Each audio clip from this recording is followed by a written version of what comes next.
week or two ago, I think.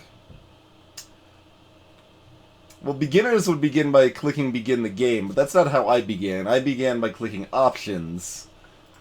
So, I guess I'm not a beginner. Maybe this guide isn't for me. Like, before the stream, I loaded it up, and I clicked options. I went over here and was like, boom, drop that to half. Boom, turn on caption. Switch that to headphones. Go over here. See if we need to change anything over here. We didn't. We were good with those settings. See here, okay, we didn't really need to change anything here. Standard settings, okay. Boom, now, after all of that, now we're ready to consider clicking begin the game. But instead what I did was I clicked quit, because then I was going to start the stream and I'd just launch the game again later, which we just did now. So now we can click begin the game to the beginner's guide.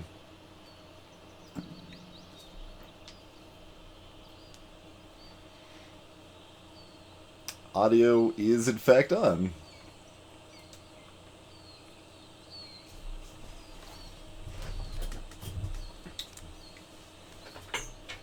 We got good controls. We got a. Thank you very much for playing the Beginner's Guide. My name is Davey Reedon. I wrote The Stanley Parable, and while that game tells a pretty absurd story, today I'm going to tell you about a series of events that happened between 2008 and 2011.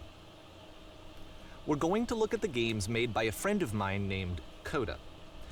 Now, these games mean a lot to me. I met Coda in early 2009 at a time when I was really struggling with some personal stuff, and his work pointed me in a very powerful direction.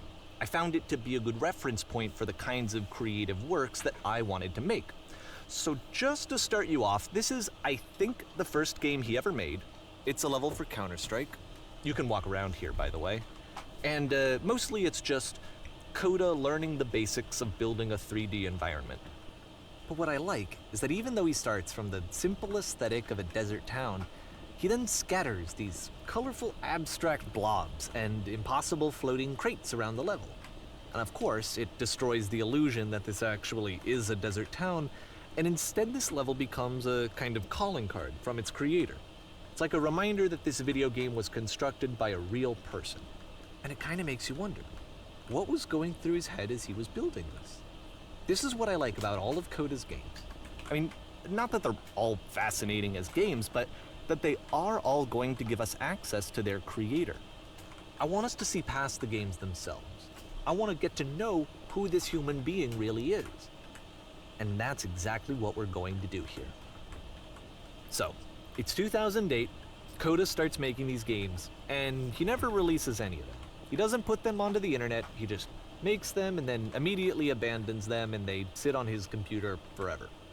And I think he really understood this image of himself as a recluse. At one point, he jokingly renamed his computer's recycling bin to Important Games Folder. So, you know, this was just how he worked. He tended to crank them out one after the other without even really pausing to try to understand what he had just made, until suddenly one day, he just stopped. In 2011, that was it. He made his last game, and then he hasn't made another one since. And that's why I've taken this opportunity to gather all of his work together, is because I find his games powerful and interesting, and I'd like this collection to reach him, to maybe encourage him to start creating again. And if the people like you who play this also happen to find his work interesting, then I'm sure it'll just send that much stronger of a message of encouragement to Coda. So thanks for joining me on this. If you have a particular interpretation that I haven't mentioned here, or if you just need to get in touch, you can email me at daveywreden@gmail.com. Okay, that's about it for introduction. Let's take a look at Coda's first proper game. As each game is loading, I'll show you the date that it was completed. This first one was made in November 2008. Loading November 2008. We're time traveling now.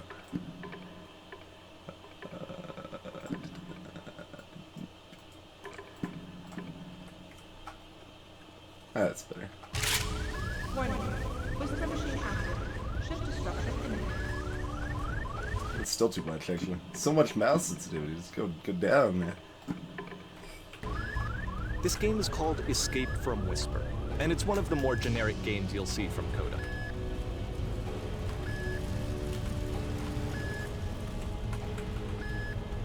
The instincts, man. You want to hit reload, doesn't do anything.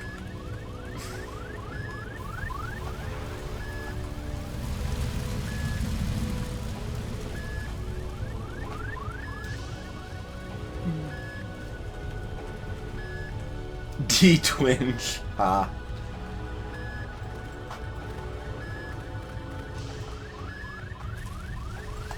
Oh, I'm out of ammo now. Apparently, that just runs out.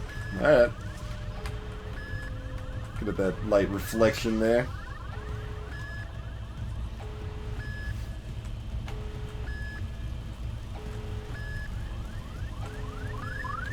I could surf. No, I don't think so.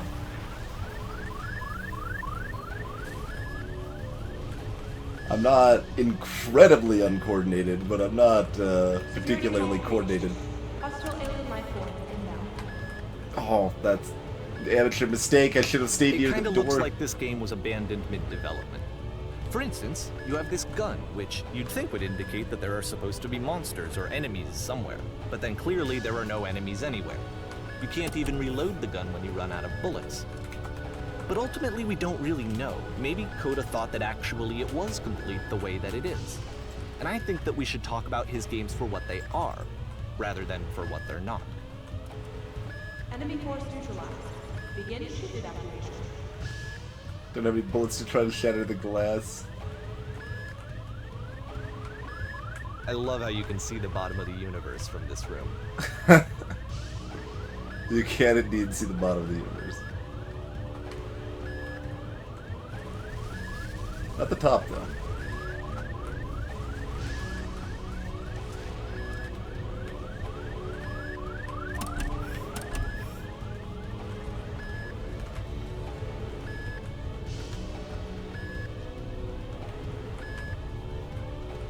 Apparently this space station has a labyrinth on it. Sure, I don't know. There's really no reason for it that I've ever been able to discern, so in the interest of time, I'm just gonna skip you on past. Or, if you'd really like to solve the labyrinth, you're welcome to do that. Okay. I figured it would account for that, but I'm glad that it does. I'm fine without actually going through the labyrinth. Although we were, like, about to be right there, I guess, weren't we? Because I think that was the corner that we were in when he skipped this.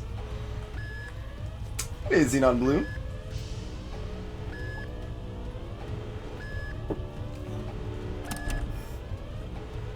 Okay, this is the part that's interesting. The game has this narrative about the whisper machine and how it has to be turned off, and then you get to the engine room. Hey, you there, in the engine room. You could save us all. That beam is powering the whisper machine. We could disrupt it by introducing a great enough heat signature. If your body could stop the beam. It's so much to ask, but for all of our lives, would you do it? Could you give yourself?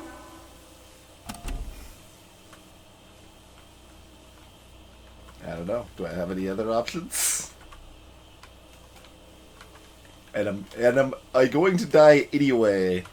If I'm gonna die anyway, then it's not really much of a choice, and I might as well, right?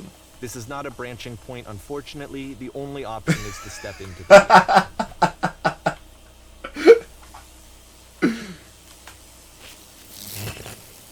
Let me pause here for a second. What you just experienced, stepping into the beam and then dying, is probably what Coda had initially intended when he was developing this level. But when he first compiles and plays it, something goes wrong. There's a bug somewhere. And this is what happens instead.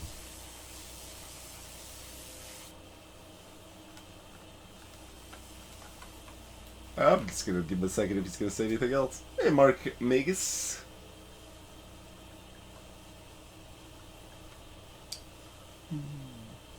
Anti-chamber labyrinth shenanigans. Yeah, it's not. Whoa.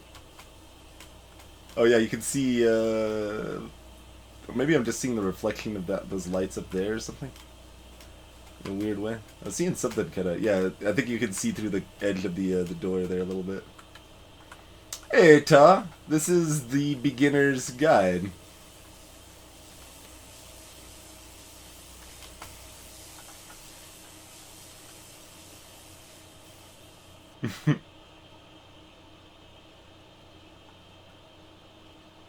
the beam causes you to start floating. And this is an important moment for him.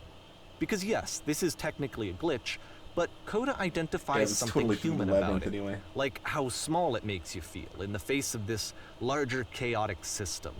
Or this floating could be the afterlife, a peaceful place, juxtaposed against all of the hysteria that you've just had to traverse. I don't even know. I have no idea what he was thinking, but what's clear is that after making this, something lodges itself in his brain. He wants to do more of these really weird and experimental designs. So he stops work on this and moves on to a stream of tiny little games that go in all sorts of directions. Let's go ahead and take a look at the first game he made after leaving this one behind. Still in November. Oh man.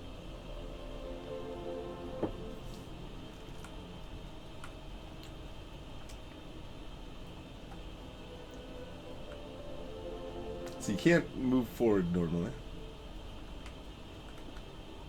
Yep, in this game you can only walk backwards.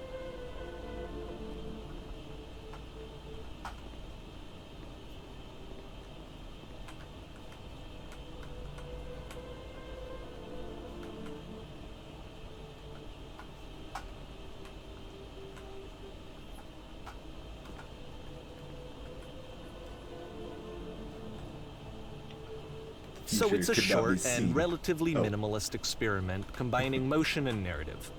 It is less advanced than the previous game, but actually it seems to be more focused, more complete. Code is trying to give it a unique voice rather than simply basing it on a pre-existing trope. Hey, crazy. I mean, it can be arranged if you would like, man.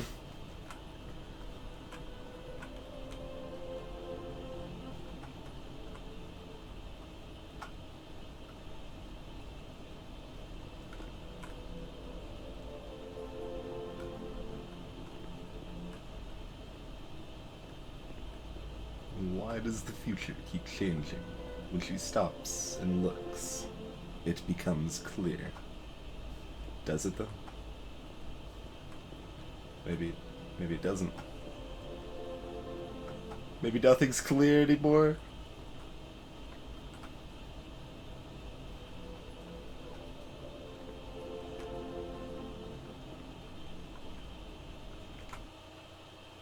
Alright, we'll do it. No, not. I was about to time out someone else. Let's see. Hour would be,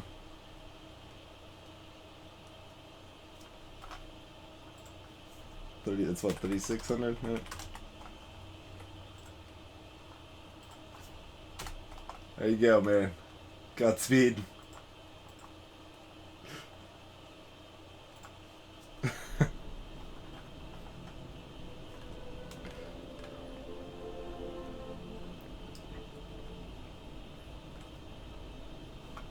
Hey, Dragonheart. Yes, this is almost right at the beginning. We've been at it for less than 15 minutes.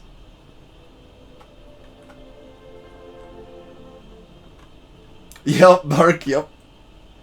But the future is always behind her. How will she find the strength to confront it? It's a short little thought, it says what it wants to say, and then it ends. Didn't need anything more than that. Which to me is why it works, because it gets out quick. Okay, next one. Ain't nobody important. King Will, welcome.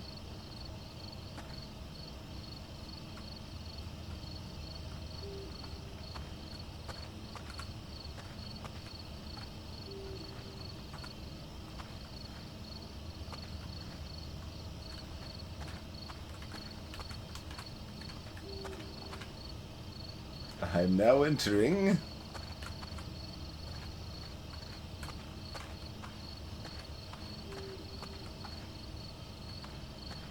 Couldn't look at the back of the sign. Okay, nothing in the back of the sign.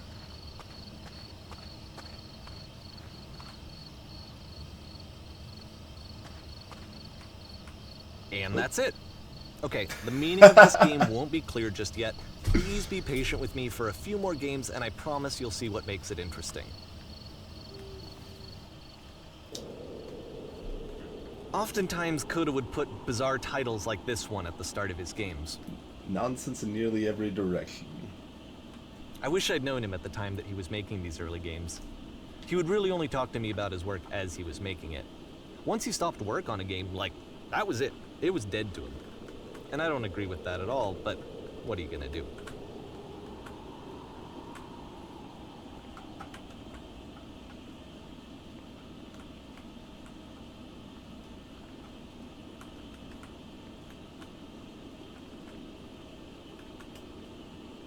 I can jump. I know it's tempting, but there's actually nothing over here. Sorry. There was something over there, though.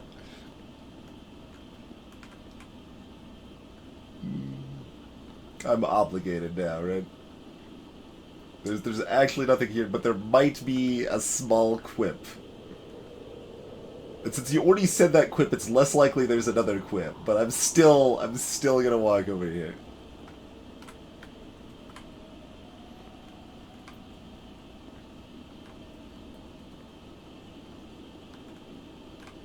Okay. I'm neither surprised nor disappointed, but I felt obligated to check.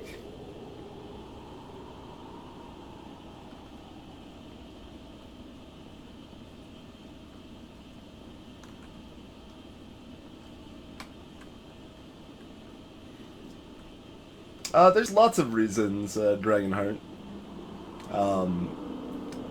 There can potentially, like... Ooh, are we going... Yeah, we're going slower. Once you've been slowed to an absolute crawl, the door at the top of the stairs opens. So why, if Coda's not showing these games to anyone, why bother opening the door at all? Well, to show you, I'm modifying the game here so that when you press enter, it'll bring you back up to full speed so you can enter the door for yourself.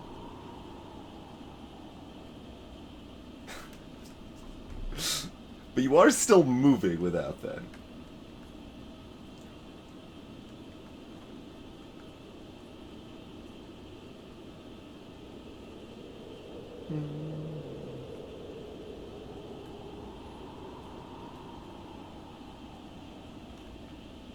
And that's also true, Mark Vegas. Yeah, the idea is that this was made and discarded as, and not like actually put out anywhere. Many, many years ago. I don't know, it seems like you could make it. Endures for sellouts. And that's fair, Dragonheart.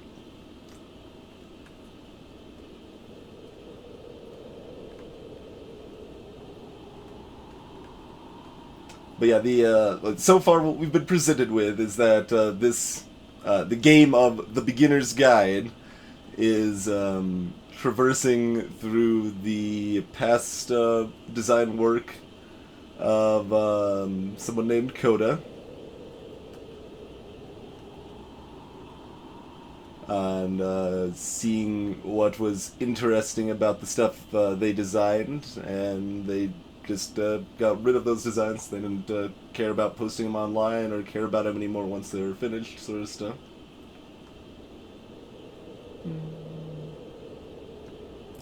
There you go, Tracker. Twitch's love of going fast only exceeded by my love of not doing what the game tells me to do. I mean, we're gonna get there. Like, if we were half this speed, I don't think I would have tried it. But, like, we're clearly making progress.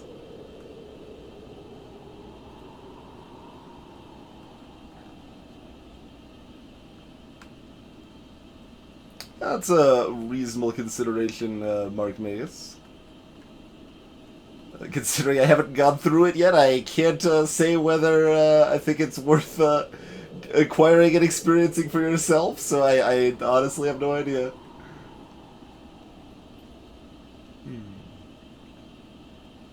Oh, nobody important was kind of measuring the stairs a little bit. Yeah, see, this isn't too bad. We're almost there.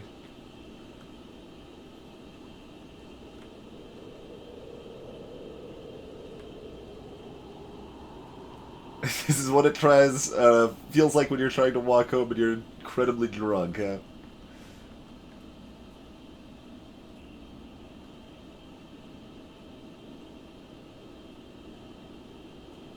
Let's see, oh, did we just drop down? Are we not able to actually make it?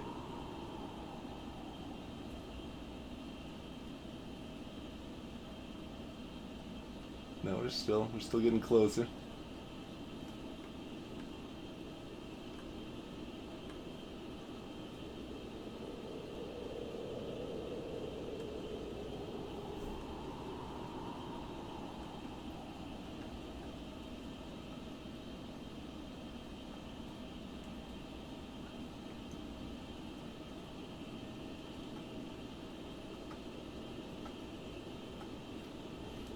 Hey, Omega Chaos!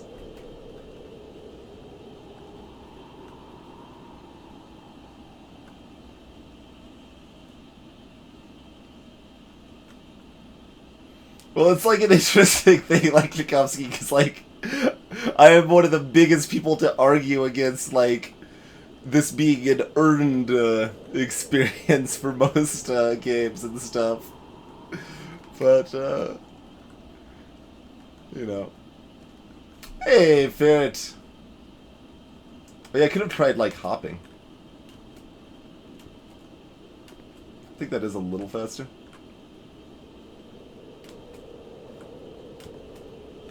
Maybe not. It's hard to say. That's probably a little faster.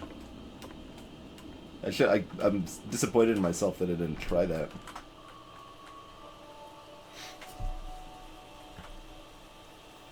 Game filled with chairs, except one chair is floating. You start in a small room until you realize you can just walk through the walls. You are a gate. That's warm and nice and filled with little ideas for games. You are the queen, dusting your jewelry while something. Coda would kingdom often is tell me destroyed. that he didn't mind if people thought of him as cold or distant. He said that he knew that he was actually a vibrant and compassionate person, but that it takes time to really see that. It can be a very slow climb to get there. You walk around talking people down for pursuing their hopes and dreams. Harsh. A game where you have to scream into a mic every 15 seconds to keep playing. I've played a game like that, basically. On stream, a long time ago. I don't think it was ever highlighted. Hey, 10-bit.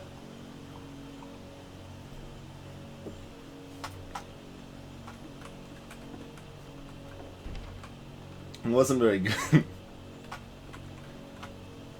But you attacked by yelling, basically.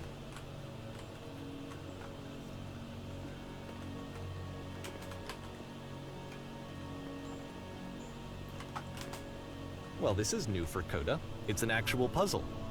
Go ahead and see if you can solve it.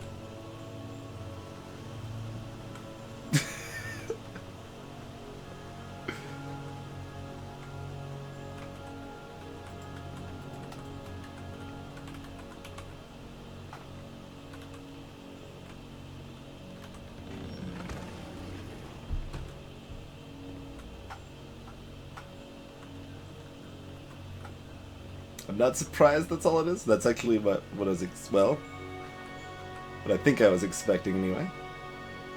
Oh, but there might be more to it. I guess this is considered part of the so-called puzzle too, yes? Alright, what's the dimensions of our room here? Alright, pretty small.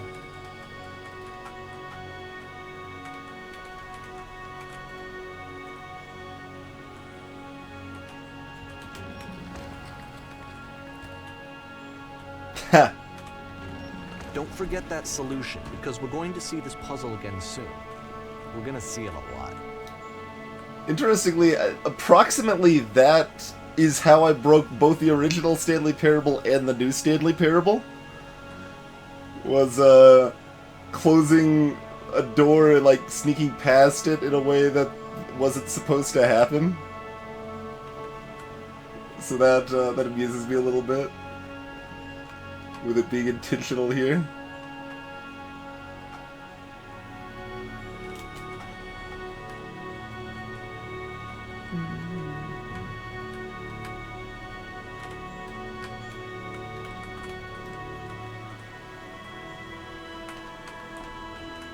don't think I can catch that door closing on me any further away from here. Damn. So that seems to be it, right? You walk down a corridor, you solve the puzzle, you get to the end. Simple enough. Alright, now I'm going to modify the game again so that when you press enter, it'll remove all of the walls from this room.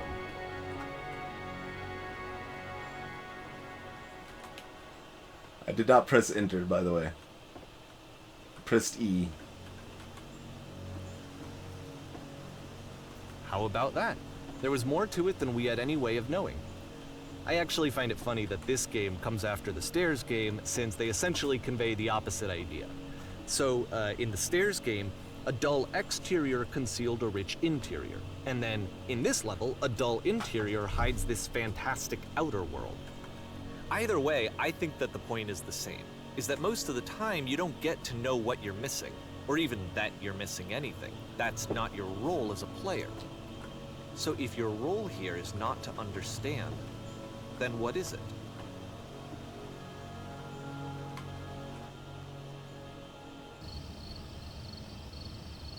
We're back over here, okay. It does appear to be the same.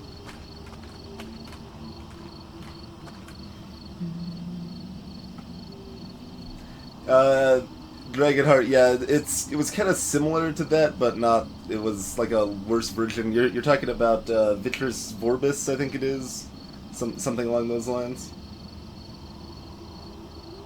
All right, sounds good, Mark Mace.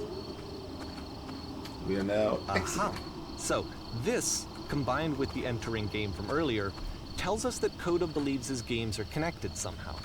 It could even be that the Stairs game and the puzzle game are literally connected in between this and the entering game.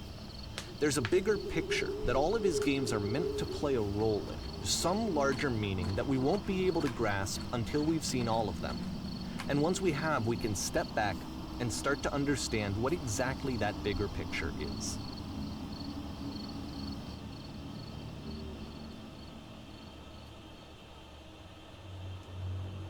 Great and lovely descent. That is very bright.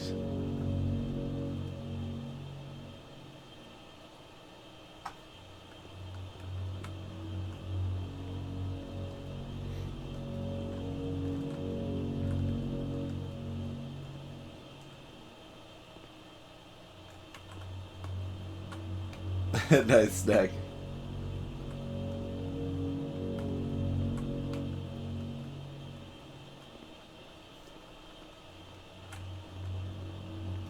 Let's roll as a speedrunner, indeed, Blackfire.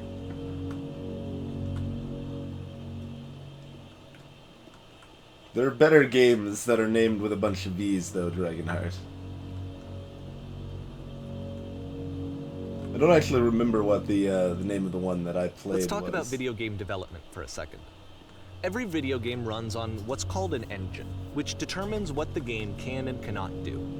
So in other words, the engine is a set of tools for game development. Like, this guy's just like me, right? Interrupted the stream to talk about game design. Coda is using an engine called Source. Like all engines, Source has certain things that it does well, and it has certain things that it does poorly.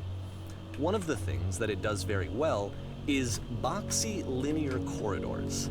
That's why so many of Coda's games are set in these large, flat, empty rooms, is just because he's working with what the engine does well.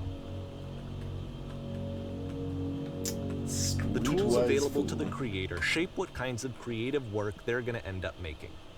You might consider paying attention to the architecture in Coda's games, to notice how they seem to stem from an engine that's very good at producing linear, boxy corridors.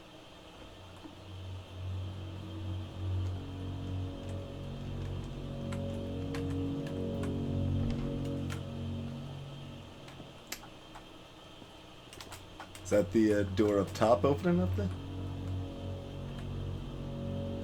No.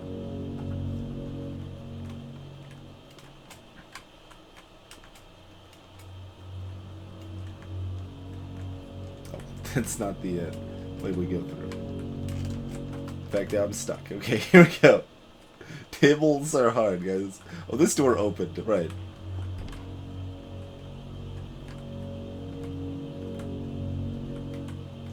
I knew I heard a door open.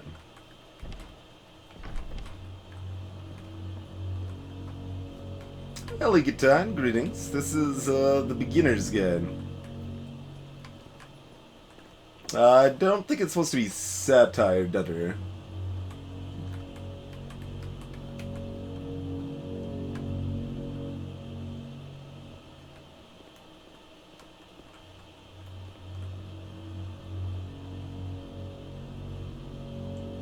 That sounds about right, VG Games.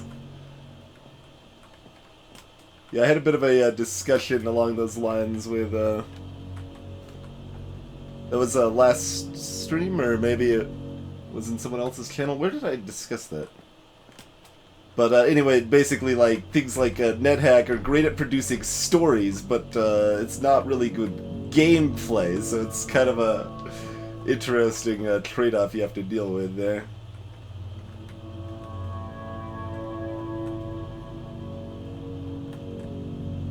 We can, in fact, jump down. Alright. Jolly good. Yep. Yep. Okay. And away we go. Oh, no, there's a stopping point down here. Kinda thought we were just gonna keep falling. Jumping down a stairwell like that is, another way I broke the original Stanley Parable, the mod Stanley Parable before it was released as its own game. Alright, where's that gun from the first game we were in? We need it to break this glass here. Actually, no, that goes all the way up to this circular platform. We couldn't have fallen in from above.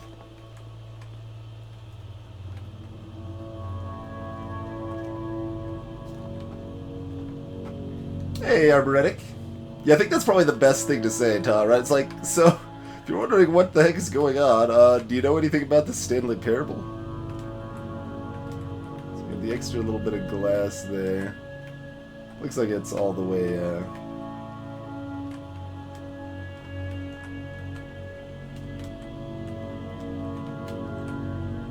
lighting screwy over there.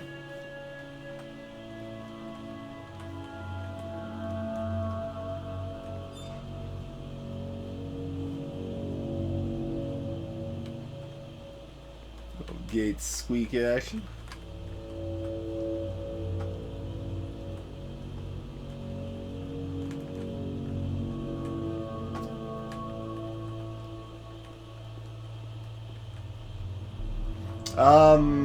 I think you're gonna have to keep hoping on that one, Dragonheart. I don't think there's gonna be much in the way of actual gameplay at all. No. Be able to, can't even crouch jump over it.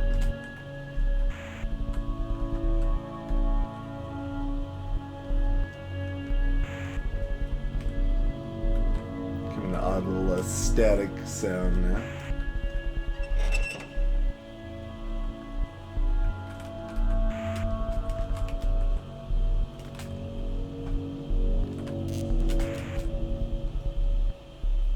Should have stayed close to the gate. Maybe I could have broken something.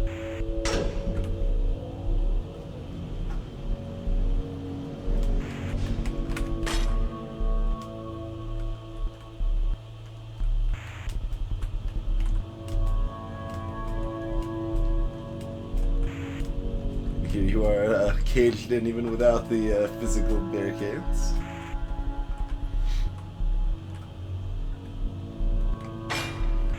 This prison, funny enough, in Coda's original design, the doors stayed shut for a full hour before letting you go. If you don't mind, I think we're gonna skip that. Press an enter, that means we have to wait an hour. This is something that he and I used to argue about a lot. You know, whether a game ought to actually be playable, whether it means anything if no one can get through it. And I would always defend that, you know, all this work goes into the game, why not make it playable and accessible? And so we just got into heated arguments over it, and there was one time that after one of these conversations, he went home, and a day or two later, he sent me a zip file entitled Playable Games that was full of hundreds of individual games each of which was just an empty box that you walked around in and nothing else. Believe me, I played every single one of those just to find out if there was like a gag hidden somewhere. There wasn't. Maybe you just didn't look hard enough, Rin. Maybe you just didn't look hard enough. That gate was special. It was able to bend both ways. Magic gate.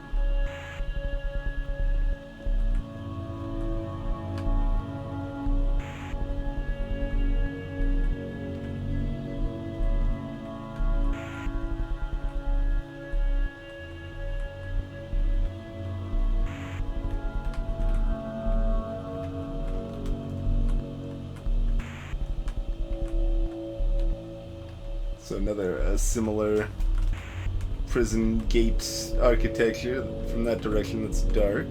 And probably the same over here.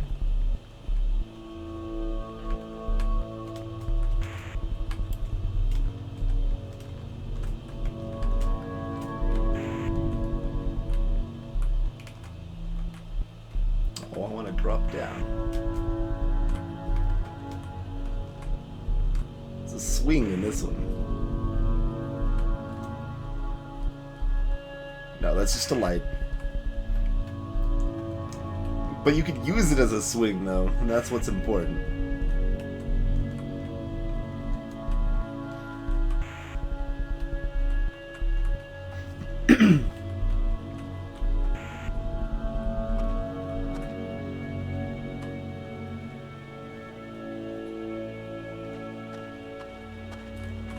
That's interesting, how pixelated the sky texture is at contrast with the rest of the textures here.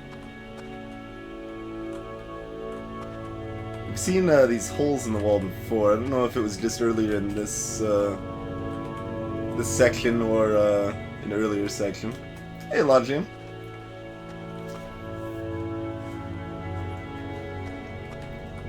It's the puzzle again, with the exact same solution as the last time.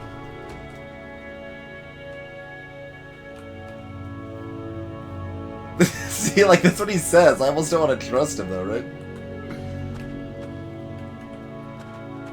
But, I'm not actually... If there was, like, a run, I would run up and check if those other gates open from hitting that switch, but I am also confident it doesn't.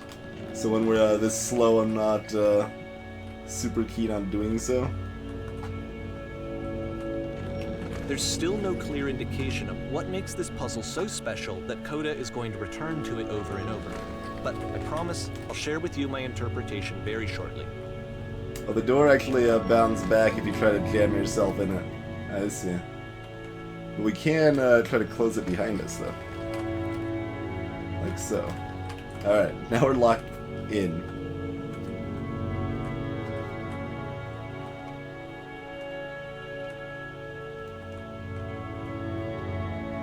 It was probably just like a lighting thing, but it looked like there was something like around the... Oh, yeah, maybe those... Yeah, they faded in and out, I think, the vents or something. Maybe that was... Like, I saw motion. So that's what I was interested in there. Is there a floor? No, there's not a floor. Hey, Baylor Lord.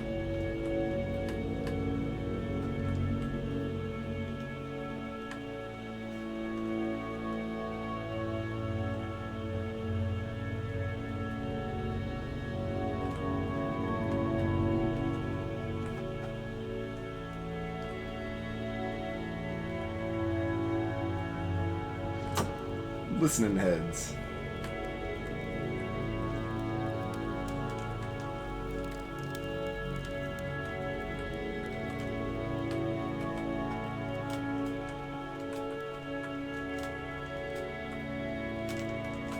Well, there's like some...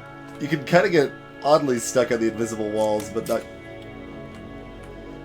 Here, You there! Coda begins Did you come using from a kind above? of dialogue system What was up there? fashioned out of the engine's chat capabilities.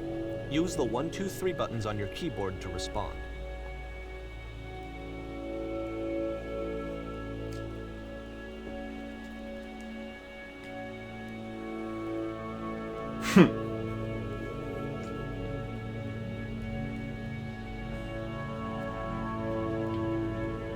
Stamped with whiteness. Enormous prison. Or floating colored blocks. I don't think there were floating colored blocks in this one, were there? Which kind of makes it a tempting choice as well.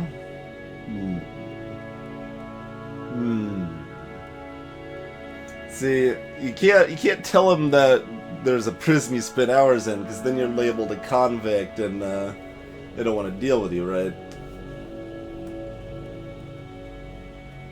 Let's see, where did we actually start on this one? Right, yeah, no, we started way up, and then we fell all the way down the kind of spirally blocks thing, and then took the staircase down. And that's more above. But the world that's way above was maybe stamped with whiteness, because the blocks were kind of on the way down. Hey, Natu!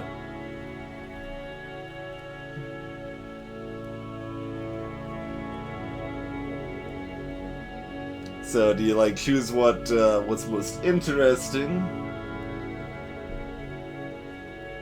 Like, and what's above, right? It's a lot of things were above here. Hey, goodish.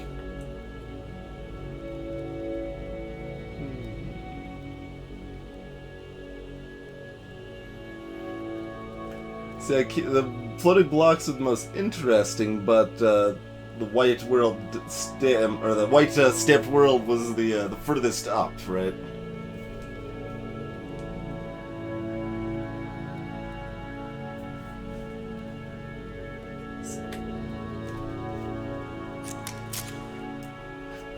That's the world above. You've been there. Now this is important. Did you have to get through a puzzle with 2 doors and switches?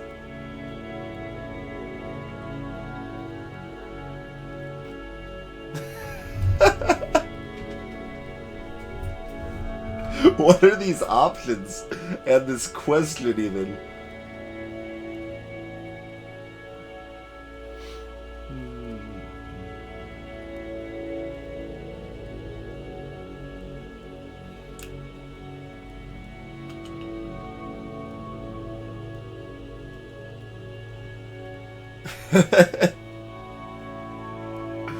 Like three's the choice that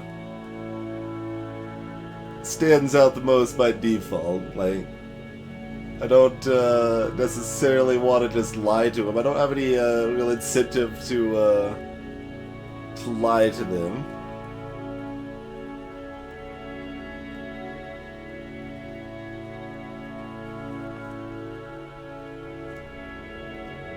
That's a puzzle. Well, I mean, in the context of the original game, it's definitely a puzzle. In the context of... Well, no, even this time, we still had to figure it out ourselves the first time, right? Like, it's a more complicated puzzle than most of what you'll find in, like, Zelda or something like that. Most of those puzzles. Alright, let's just go with 3. What? But you don't understand. We're trapped here. That puzzle is our only escape. We need to get through it. Yeah, I closed the door behind me, though. So...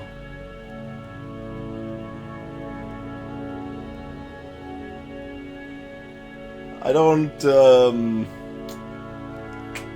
I don't think you're gonna be able to go back through, guys. I totally closed the door behind me. Greetings, Zexus.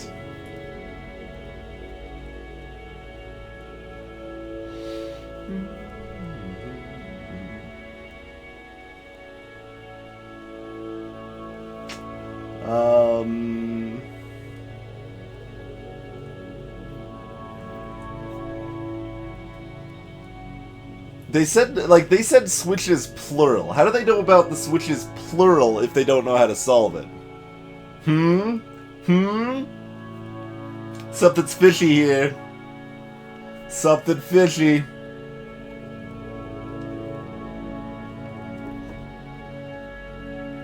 That's true, Len. That's true.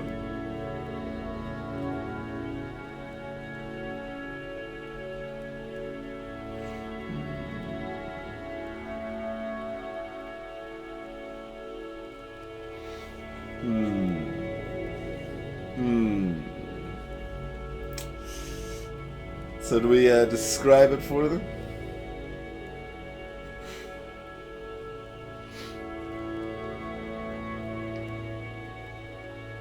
I don't know them well enough to say whether they need to get through or not. So I can't be like, trust me, you don't want to get through. That's not the case. I don't just want to tell them how to solve it.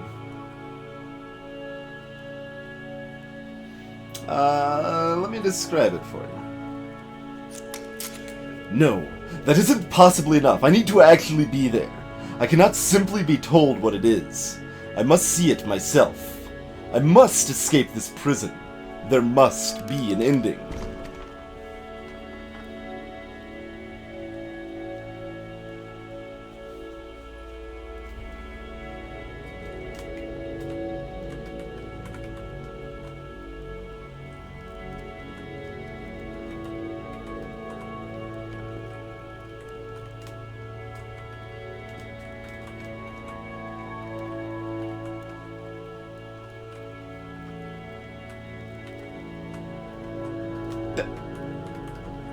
Doesn't even have an actual door. The door just phases into existence. How am I supposed to glitch back through it?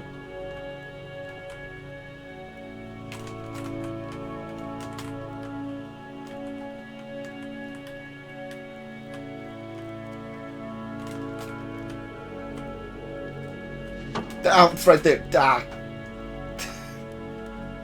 Ha!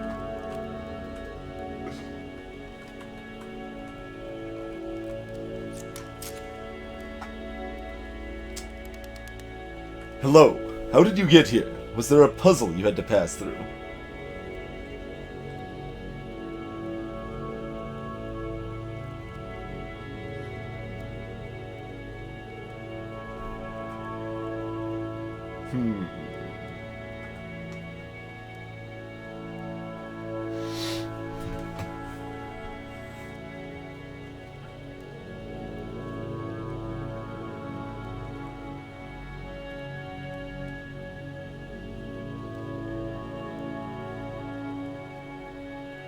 Interesting.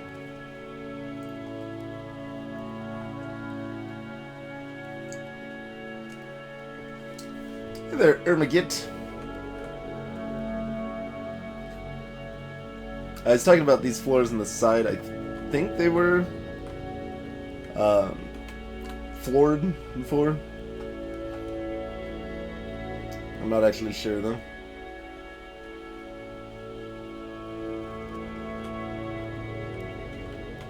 I don't think that was there. But maybe it was originally and it disappeared when the door appeared. Opened up.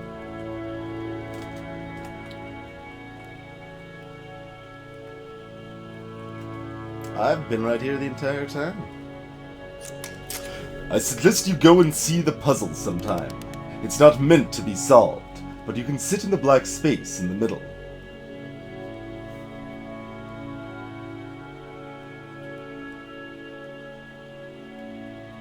All, the valid questions. All valid questions. But what happens if I solve it? Not sure. But if I have any suspicion, what you find won't be worth what it takes to get there. Words afterwards that disappeared. Damn it, can't hit a console button to bring up. Okay.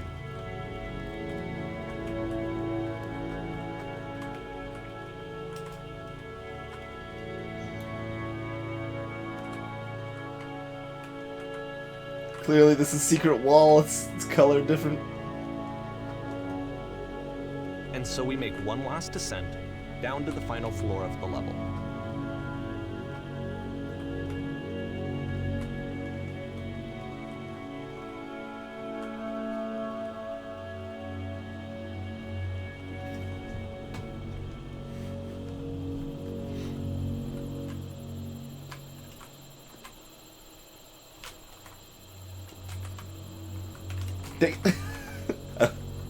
I don't think I can make that.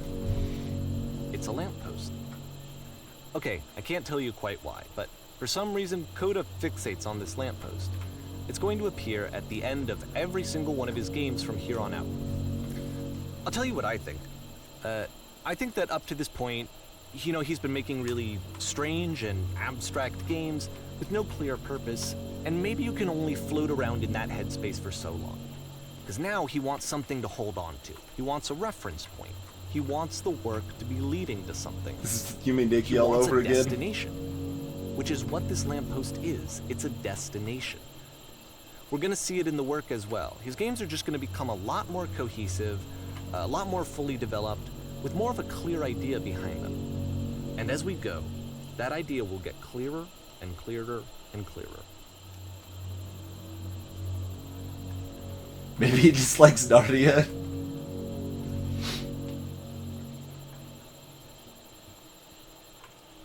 April 2009. This game is connected to the internet. As you walk around, you can leave notes. All notes you see are left by other players.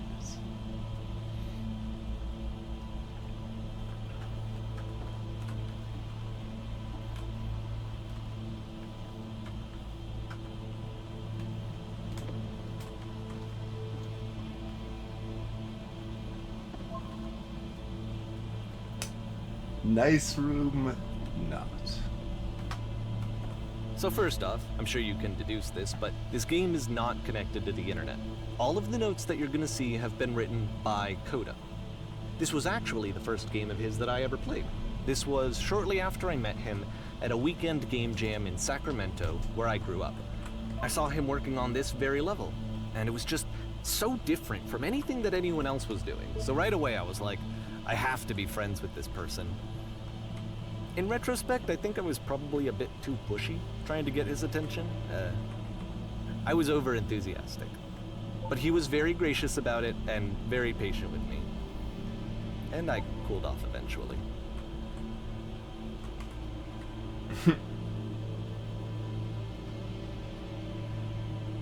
Not see any messages up there at all, though. There's just some all the way over there.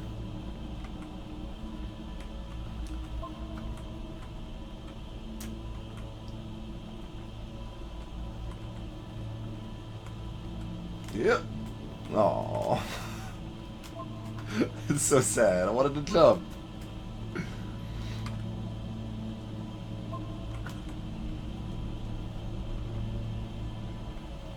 Oh, feel free to skip over any of these notes if they're not doing anything for you. Nothing extra is going to happen if you read all of them. Either way, to me they convey a sense of loneliness. I see this person who's filled with thoughts and feelings and beliefs and has no way to express them except as scattered and unheard voices in a game that wasn't meant to be played. The guy over there wrote much wrong. But it's ironic, isn't it? That in playing this game and seeing how alone Coda often felt, that we get to know him better and actually kind of connect with him. And I have to be honest with you, this idea is really seductive to me. That I could just play someone's game and see the voices in their head and get to know them better and have to do less of the messy in-person socializing. I could just get to know you through your work. I think this is why I always liked Coda's games so much, is because it felt like they let me have that connection. I felt as though he was inviting me personally into his world. And then I feel less lonely too. Penguins are majestic.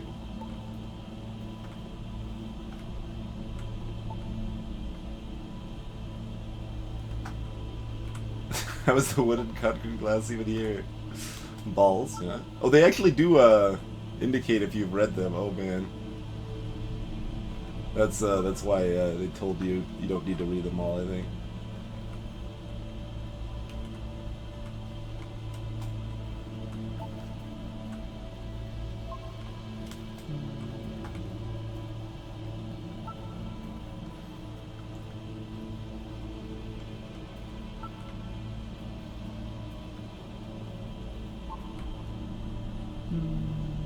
There's an acorn somewhere here in this place, and the sailors are looking for it.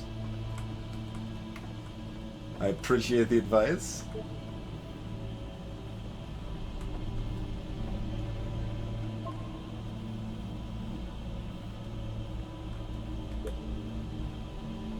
Butt's a butt. Yeah, yeah.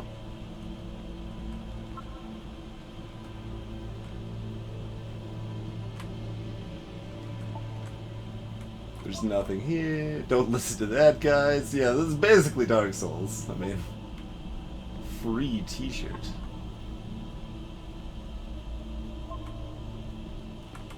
I like the open sesame.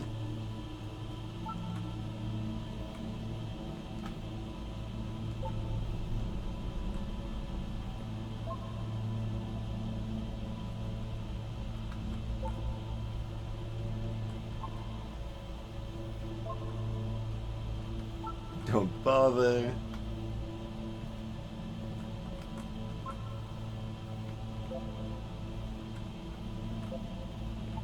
Compelled.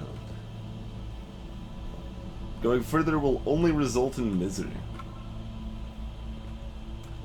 Try jumping. See, it is. It's exactly Dark Souls. Just try jumping. It didn't even work. At least we didn't die, though, so I guess that's a plus. I think I do remember seeing one Dark Souls try jumping that was actually legit, though.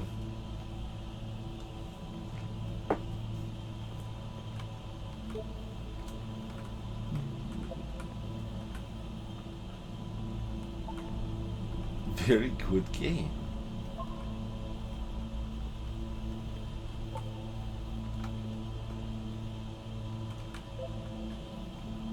Don't give up, skeleton.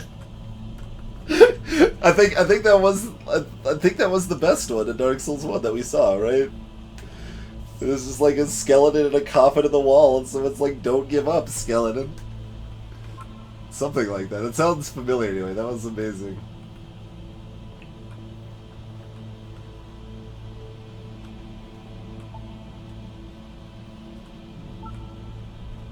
Ethical.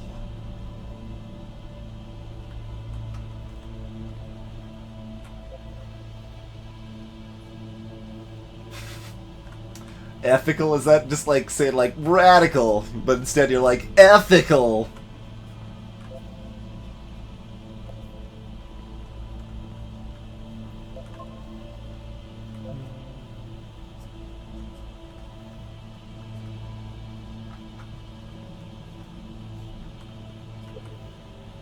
Don't give up, skeleton was Dark Souls 2? Maybe it was then. Cabbage shapes our nation.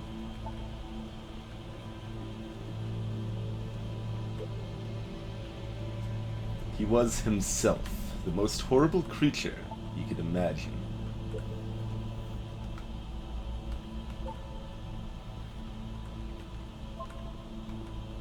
His terrible secret, he kept it well. At the end of this level, we're going to see the puzzle again. And here, I'll tell you what I think the puzzle means. Each of these games represents an idea that was on Coda's mind at the time that he was making it. And the puzzle is a way of closing the door on a previous chapter of his life before moving on to the next one.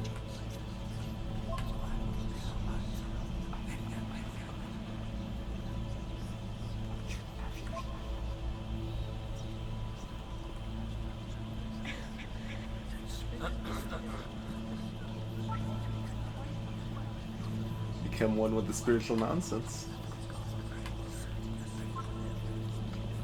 In each of his games, after exploring a theme that, he might find difficult, Coda can then place this puzzle that he knows has a reliable solution, he understands exactly how it works, and so it gives him a simple mechanism for moving on.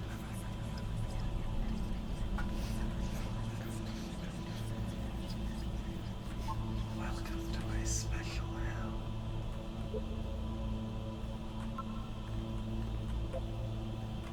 Double help.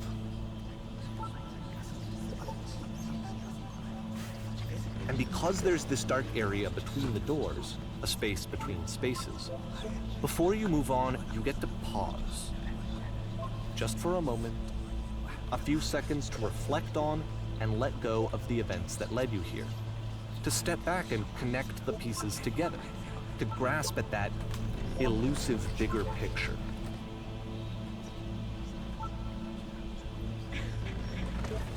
Evil clown's gonna pop out. Could be, Celerity. Could be.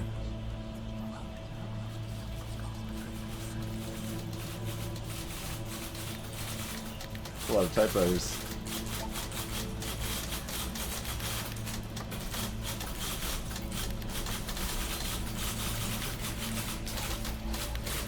It distinctly feels like a Stanley Parable-esque room. Are you there? Please say something. It can be anything. I just need you to say something. Talk to me, please. Why are you having so much difficulty talking? Speak.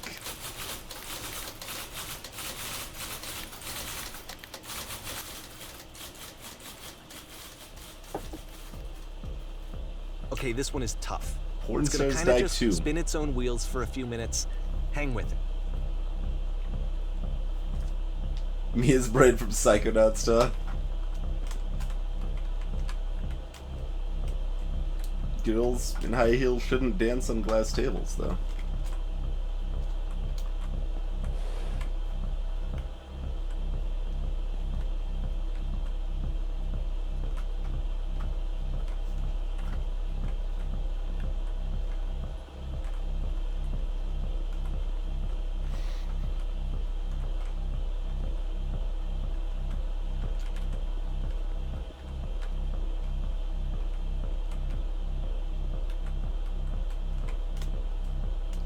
What's that?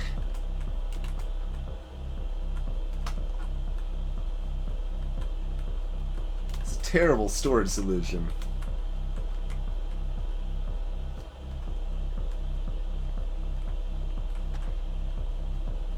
See, like, this is it. The whole game. And there's nothing that's particularly interesting about it. You just walk to the end of a hallway. Except, for some reason, Coda gets really fixated on this prison that has all of this modern furniture. And I don't know why, but he decides he needs to revisit this prison. He's gonna start over, use the same assets, turn it into something else. Okay, cool. Here's version 2.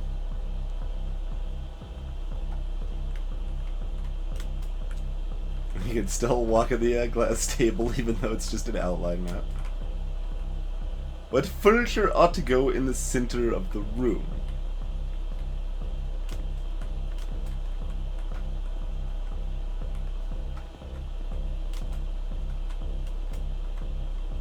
I mean, a giant hole in the ground, right?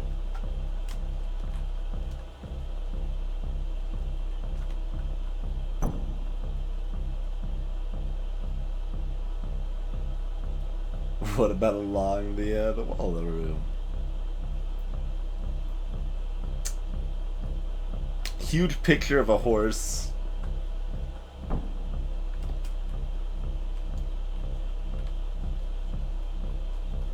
Light up the room a bit.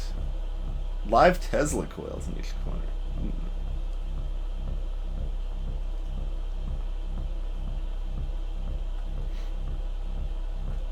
And we already have a full ceiling window. 10 by 12 recessed electric 6-inch soft LED ceiling light with fluorescent trim. I don't really see why you would go with both the fluorescent and the LED though. I mean, there's a little bit of differences to the sort of lights you actually end up, like the color or let's say flavor. There's a better word than that, but the flavor of the light you'll create. But I mean, if you're already like getting LEDs, just go ham with the LEDs. It's gonna cost you less energy-wise overall, and be less breakable and less issues with having to replace them and stuff than fluorescent for the most part. So I mean, obviously Tesla coils.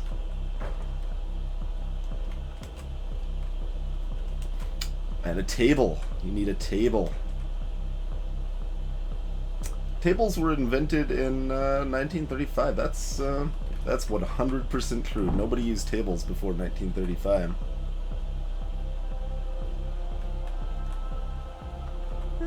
There's a bit more to this one, but still, it's not really communicating anything. It's kind of just weird for weirdness' sake. Walls keep expanding? So, Yeah, okay, looks like he throws it out and starts over. This time he comes at the prison idea from a different direction.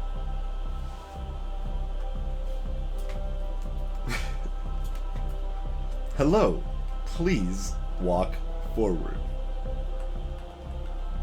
You can take exactly one step back. No.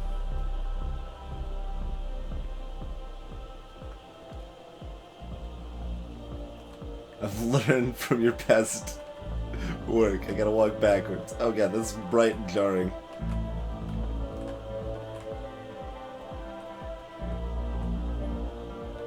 First, click on this tape.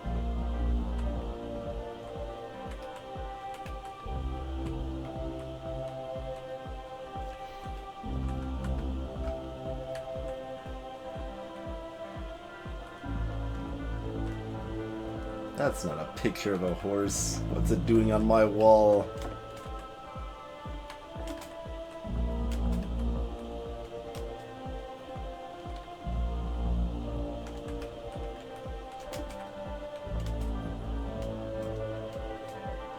What, I can't. What if I want to break the table? Oh, good. We did it.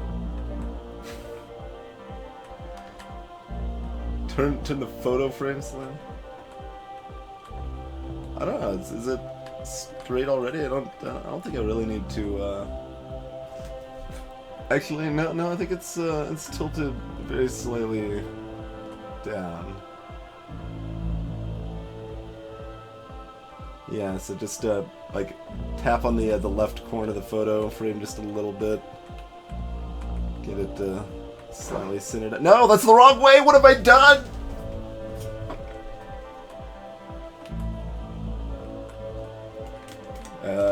They want me to try turning it off and on again.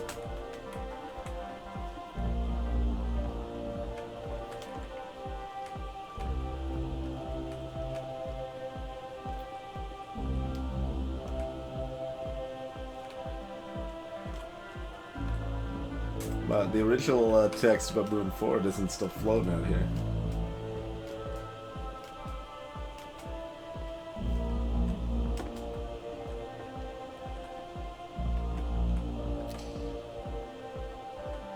Doesn't even really affect the lighting much. So it's like still...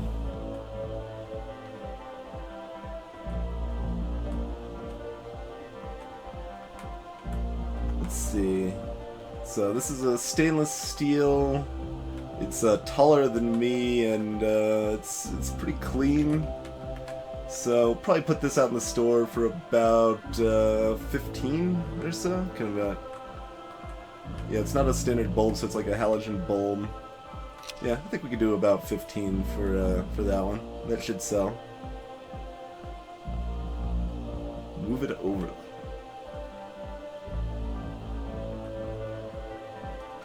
Can I fix the painting more though?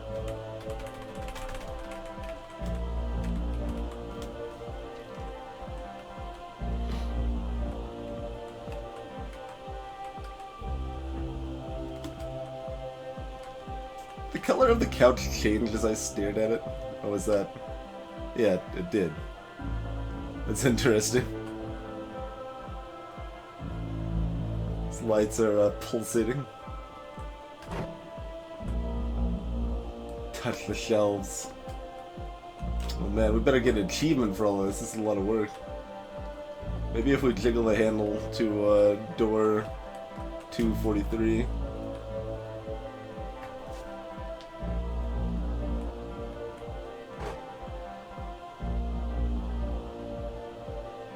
That's it. In a real prison, the escape will now be open. Return to the start to be taken back to your prison.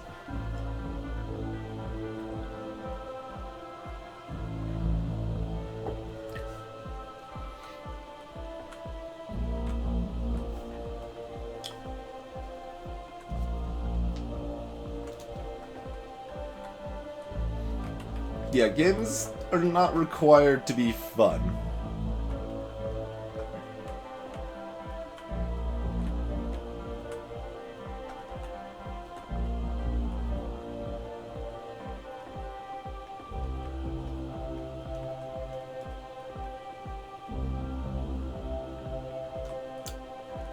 Return.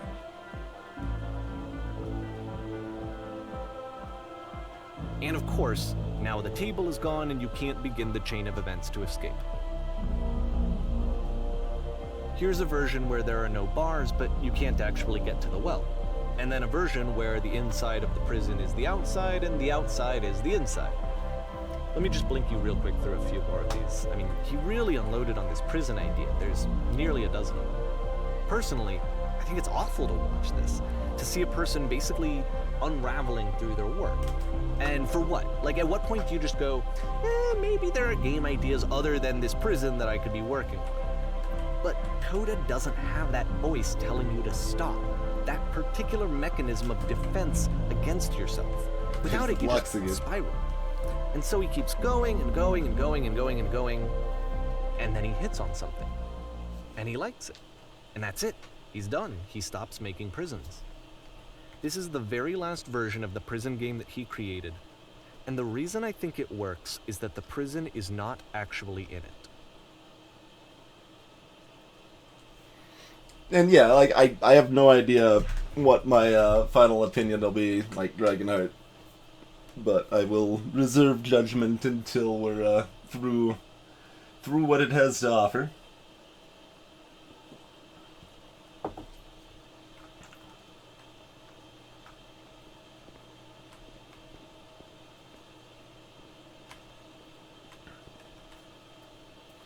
Yeah, see, like, I wonder, like, I'm guessing these, like... Okay, I'm not even convinced that there were original Coda games necessarily to begin with. That's not necessarily a true fact. But if there were, I assume, like, the music wasn't there. Okay, the door did not close behind us. It's important to check, even though I have no reason to ever walk back there.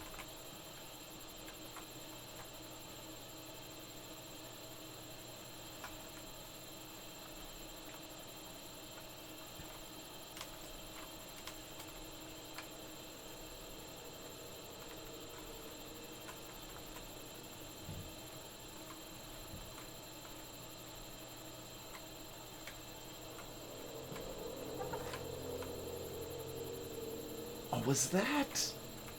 Something squeaked? Maybe it was me rubbing against the invisible wall.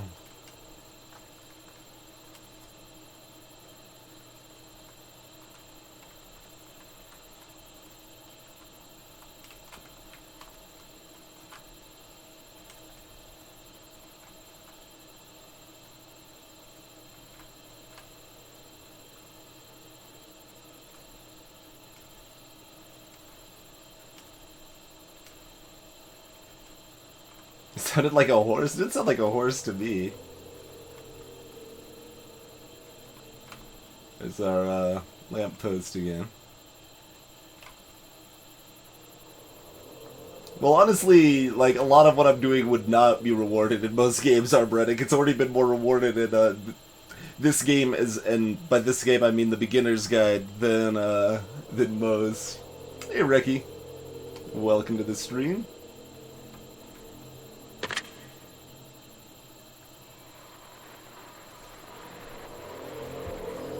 Hello? Who is this? Hey, it's me! I'm you from after you escaped from the prison. You're me? So you were trapped in the prison too? It's a conversation. And so this is what Coda wants, is to be able to talk to someone, to share what's on his mind, and to get some good advice from someone who knows. But the irony is that even in this scenario, you're still talking to yourself. You know, all of these games so far are Coda talking to himself.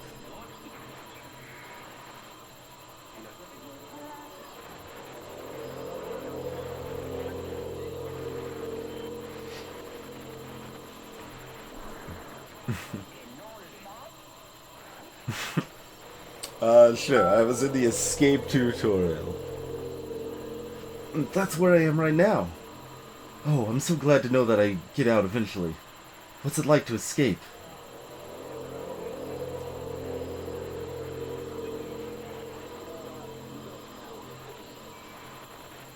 What?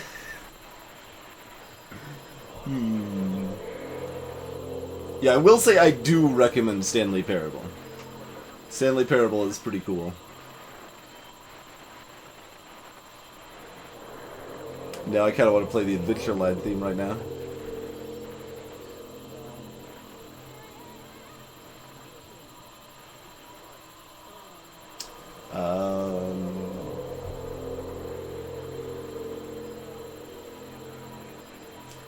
It feels like being completely still and wildly in motion at the same time. You feel any different? Sometimes I'm scared I'll get out and then things will be exactly the same as before.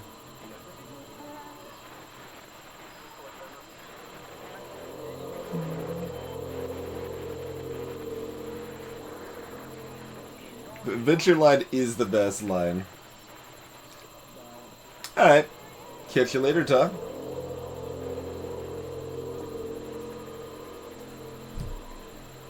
That is actually an interesting question posed, huh?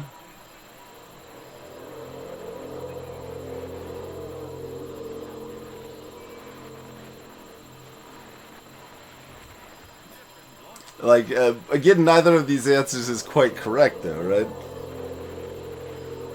It changes, but I still am the same person. That's kind of my perspective.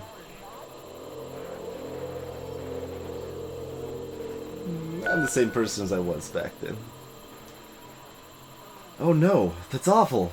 That's the worst thing I can imagine. You get something else in exchange? The problem is that you don't actually know who you are. These options are very interesting. Alright, fair enough. Elegantine sent me the Coin Crypt expansion. Thank you, Ellie. Missed all the Coin Crypt. I did say I wouldn't ever play Coin Crypt again until we got the expansion. So now I have an option to play that again. I know a lot of people liked it. I just got kind of tired of it. But we will try some more Coin Crypt at some point.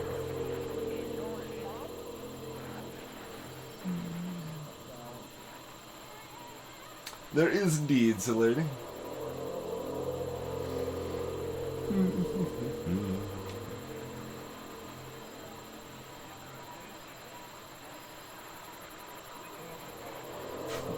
It's not actually a bad thing. But wait, if you're me, then did you get a call from another version of you when you were trapped?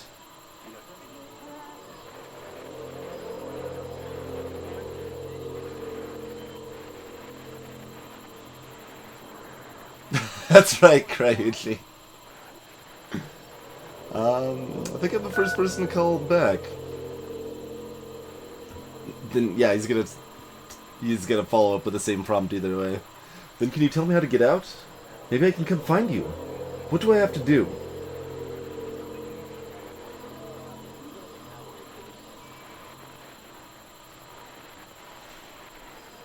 Yep, we've had to make sacrifices, Ellie, to make room for new emotes.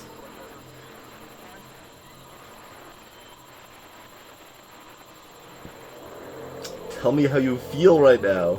Talk to me for a bit. Or be sincere. What was it like? Yeah, yeah, yeah?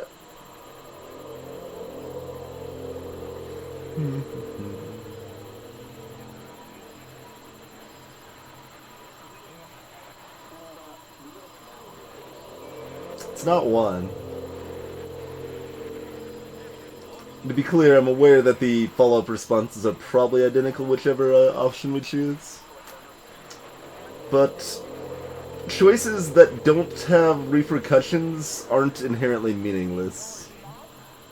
Interesting as that may may sound to some of you.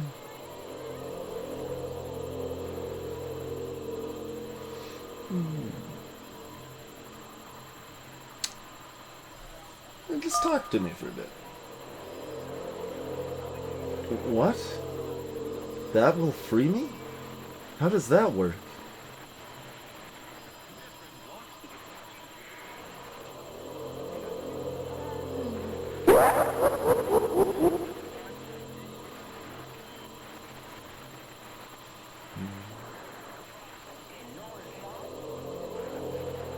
Mantis lost his breathing privileges, and then everyone lost their non-breathing privileges not too long after that.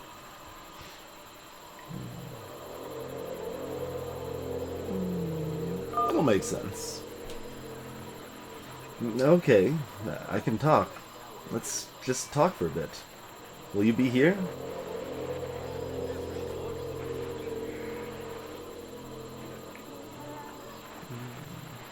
I'll be here for as long as you need. I can see why he considers this a fitting conclusion to the prison games. After all of the obsession and frustration, just to be told by someone you can trust that things are going to be okay. Wouldn't that be nice?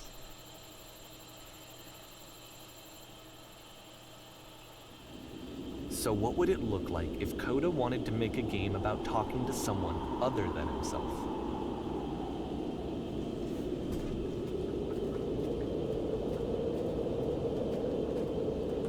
To me, this environment is meant to represent Coda's puzzle, with the two doors on either side and a dark transitional space between.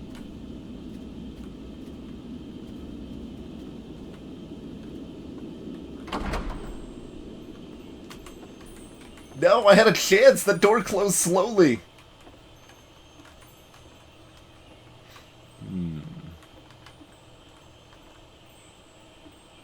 This place has been burgled! The carpet is askew, the books are asunder!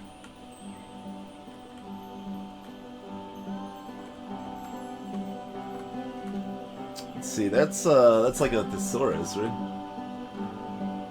Not an English one, though. Maybe it's a translation, let's see, what language are some of this other stuff in? It's a book about marijuana. There's that's like a learn to program sort of book right there. It's just a fiction novel right there. What else we got here? That's a Stephen King book.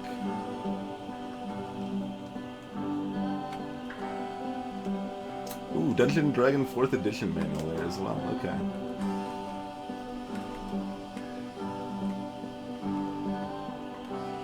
Clean.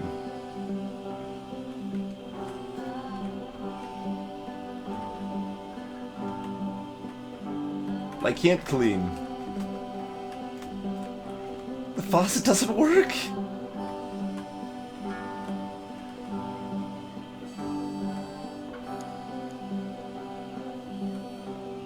Well, my goodness, I'm glad as all heck that you showed up.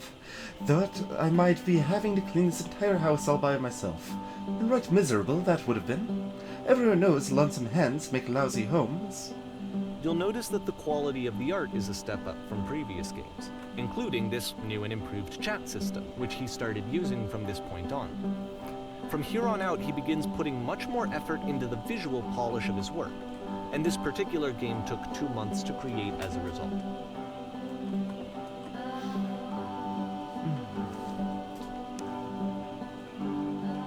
Lousy home makes home loners? I don't even, like, there's like a pun there. It's like, I don't even get it because it's so bad, is what it feels like. That's what that feels like to me.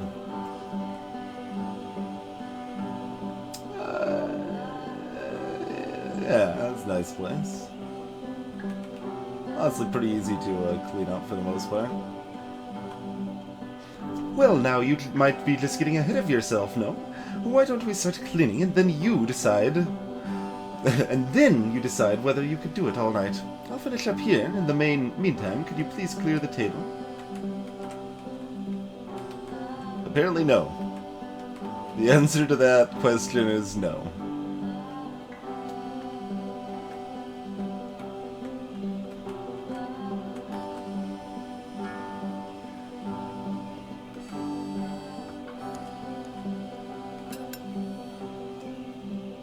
You said finish up here, which is this table, so clearly you can't be referring to this table. Much nicer. That's the table I want to see. Would you please run to the bedroom and make a bed? So once again, we're doing little fetchy questy things. Boxhead is pretty lazy, man. Like, he said he's gonna finish up here. He doesn't do anything.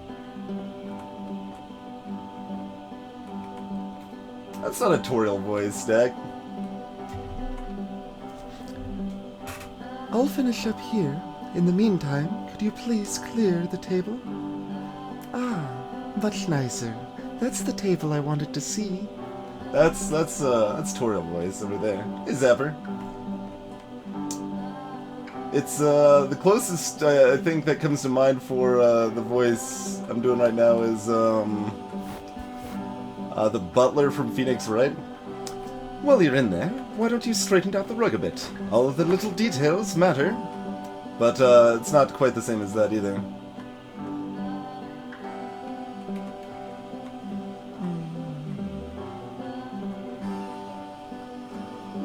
How'd you end up doing this job? A friend dragged me along at a time when I was particularly desperate for cash. Turns out I've never felt so good doing something for money in my whole life. Never did like cleaning my own home. I might have got some demons I ain't ready to face yet. Oh, speaking of demons, someone's put this couch in all a mess. Would you come out and straighten these pillows here? Oh dear, looks like someone spilled a drink over by the couch. Maybe mop that up as long as you're over there. I feel compelled to share an incredibly cheesy personal insight. You okay with that?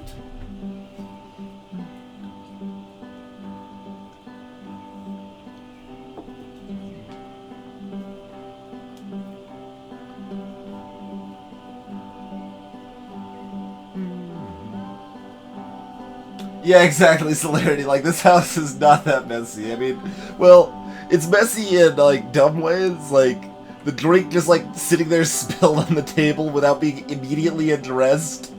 That's pretty, slovenly. But, just, like, the pillows askew and the rug off kilter and the bed not made. Like, that's not... It's not that, that messy.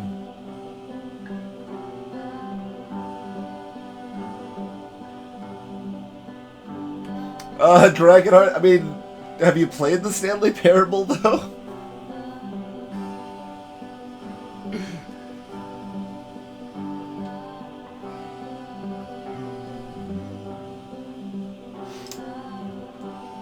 I mean, yes, make it especially cheesy. That's really the only option.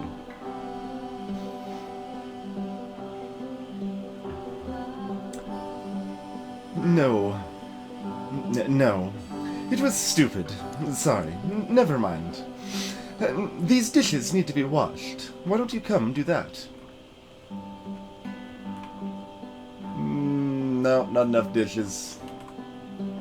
Also, you don't... Look at this place. You don't even have a dishwasher? You got the freaking, like, stainless steel fancy, fridge here. You've got, full marble countertops. Got some oak and mahogany wood cabinets here. You don't even have a dishwasher. Do you have a garbage disposal?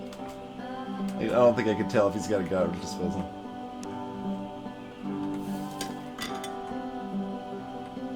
Last I checked, the tub needed a bit of cleaning. How about you scrub it down as best you can? No need to be perfect. We're all just human. What? I didn't even clean this dish. If I'm gonna do the dishes, what? Oh man.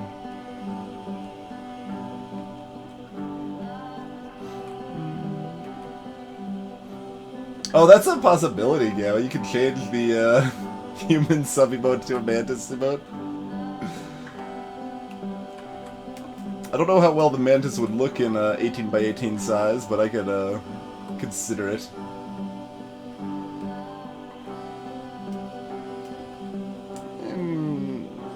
Like, that just looks like an old tub. It doesn't even look that, yeah, I mean, there's, like, some grime on there, but that looks like the stuff that's not really gonna come off very easy. Also, that's kind of crazy. You're gonna get the faucet dead center there. You don't even have any, like, curtains or anything, either. This is just a doorway. There's not even a door! This is just a house of lies!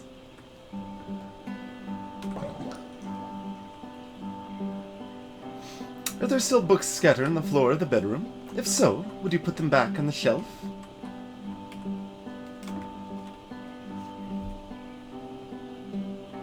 Alright, there's little Timmy's algebra homework. There's someone writing a nested if statement out on paper instead of in a text document.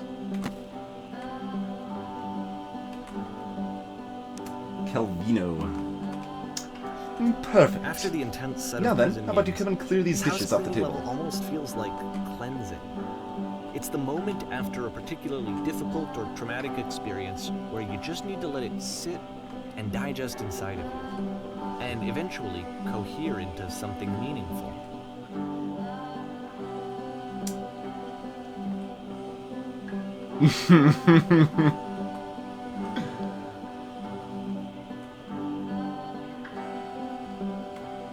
Nothing else has been re-put into disarray.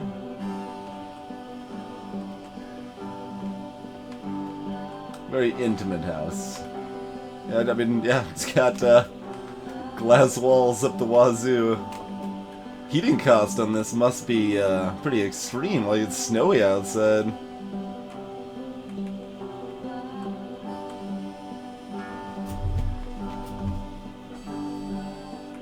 There's a lot of narration, Zapper, yeah.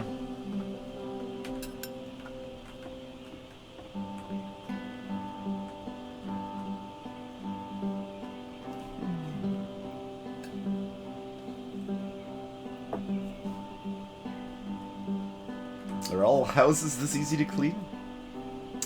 Darling, let me tell you something. In your lifetime, you are going to clean a lot of houses. And among all those, a few of them will stick out as truly wonderful, beautiful experiences.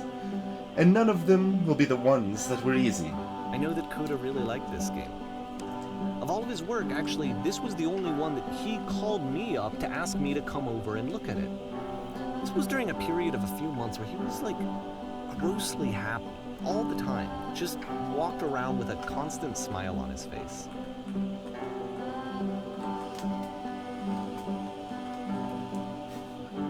Just something to think about while you smooth out the rug in the room.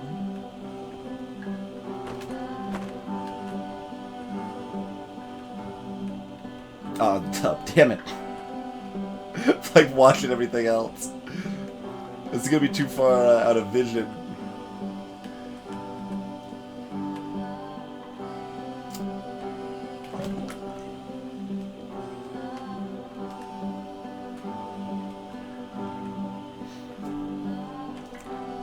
Earlier, when I said I had a really cheesy thought, I was going to say that it occurs to me that one's house is a lot like one's soul.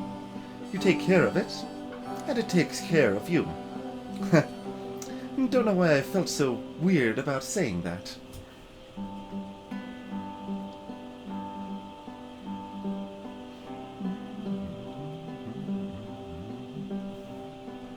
Thought it was sand outside. Pure white sand. Yeah, who keeps messing up the house again? This is what we need to be concerned about, buddy. Not metaphors of the soul and cleaning. We need to be worried about who keeps messing up the house. And how you know about it so soon. You're one of them! You're in on it! There's a bit of truth in it, no?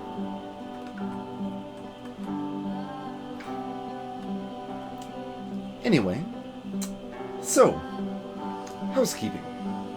Let's keep doing this. Books. Books are... wait. Can I get it through the wall? Dang it.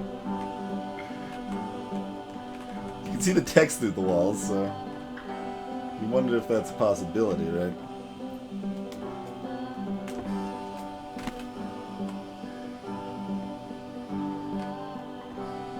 I'm glad he made this. Thanks. I'm glad he found some peace.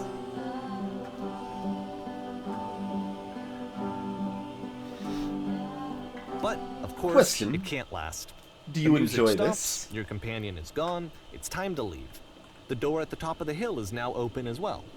Again, you can't stay in the dark space for too long. You just can't. You have to keep moving. It's how you stay alive.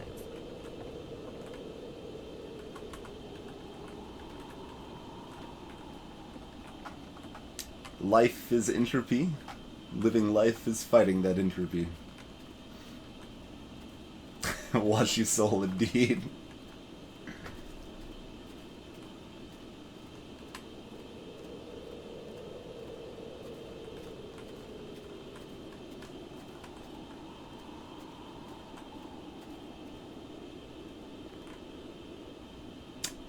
So.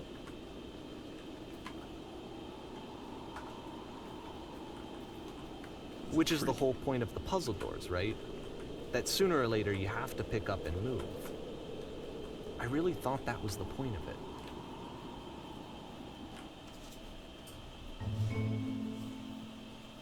This one gets a bit goofy. Items you love at members-only prices. Why did you come here today? Was it to improve your life? Was it to get a better job? Was it to make your relationship more meaningful? No! You came here to be perfect. The workshop is going to teach you how to be perfect.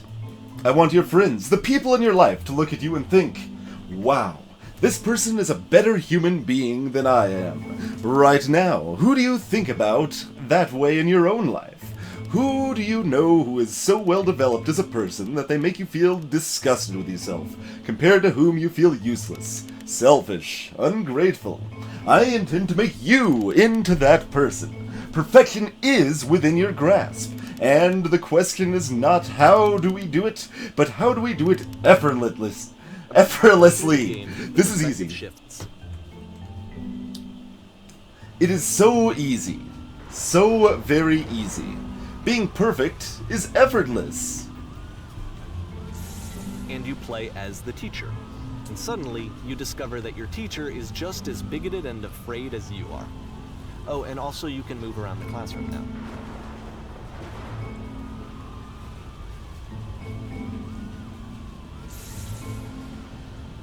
On the way to work, I told an elderly person to start contributing to society.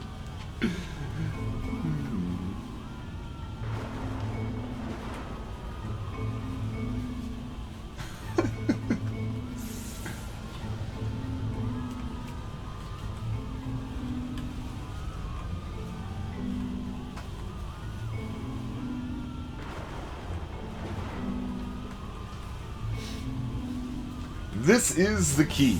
How do I achieve it with no effort?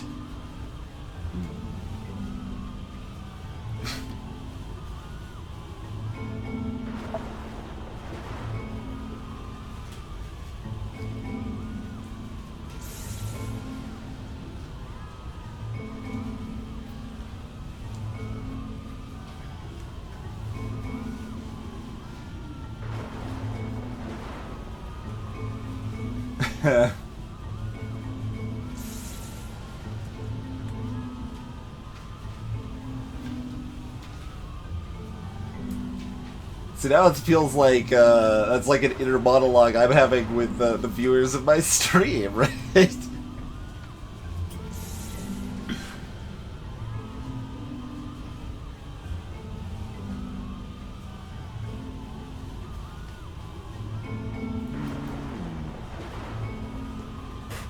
Hey, stream viewers, don't you understand that you won't be happy until you love me? This is all for you.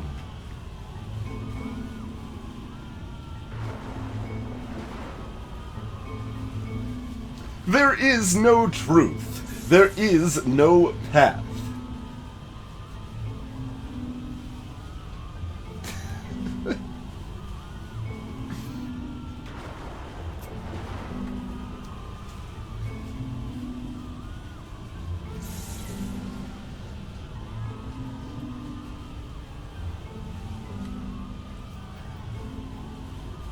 fell pretty hard for this one. I feel like it's one of the most relatable experiences that you can have. To assume that some other person is perfect and totally fulfilled in every way, and completely miss all of the little flaws that make them painfully human. I think about this game a lot these days.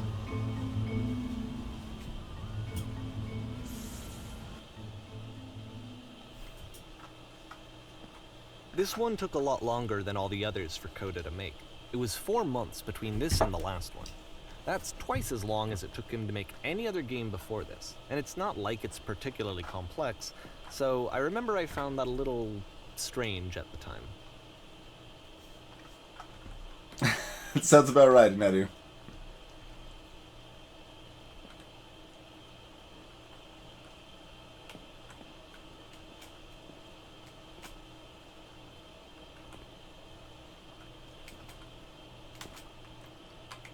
This is also kind of interesting since I just recently reread an article that the Stanley Parable dev posted about a year after Stanley Parable was released and had a pretty wild acclaim, and how his life wasn't doing too well despite that fact, and it's very hard to be in that position where you're supposed to be happy with your success and things are not that way.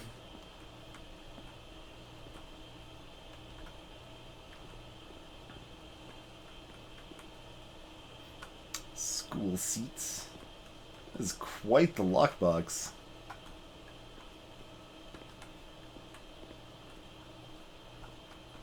So here's some, like, normal chests.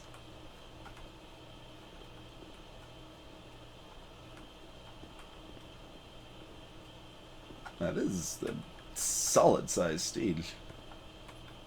Can I go up the catwalk?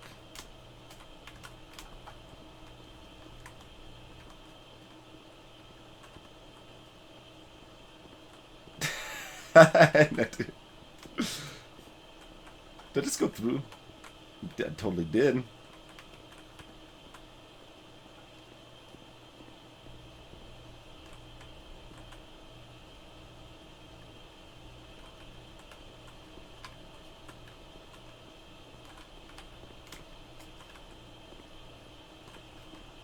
So once we're out here, stuff. No, well, this stuff was real. This stuff's just. Wait, I thought I was able to walk through this before. Maybe it was only this stuff over here. Yeah, okay.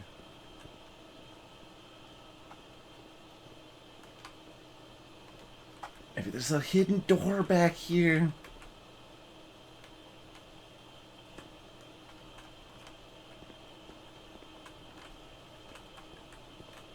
Can't walk directly into the stage. The crossbeams still have structure.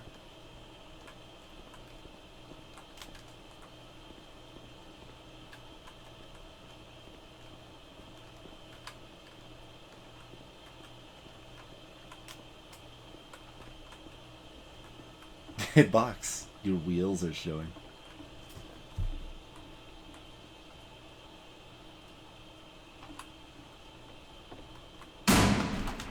Yeah. All right, the performance is beginning. Places, please. In this scene, you will be playing as me. We are at a gathering of professionals. First, you'll start out leaning against this wall. Good. Stay right there. The woman across the room in this chair is a professional photographer of animals. It's your dream to photograph animals professionally. This is your one chance to learn something from her, to gain something, to succeed. Go on, say something to her.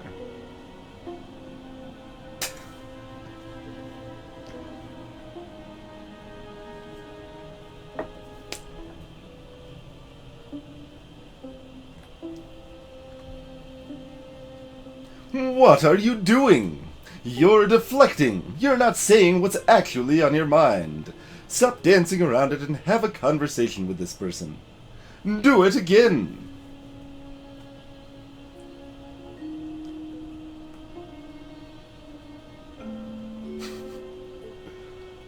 Let's see. Yeah, all of these could probably have the same response as well, right? No, no, no. That's not what I said to her at all. You're completely missing the tone of the conversation. I was reserved, but I knew what I wanted. I was confident. For some reason, it was just that one moment. But I was confident. Maybe it's that you need a better feeling of the setting. There were a lot of people around us. I'll give you some props to work with. These cones that bounce when you touch them represent the people nearby. Now, talk to her again.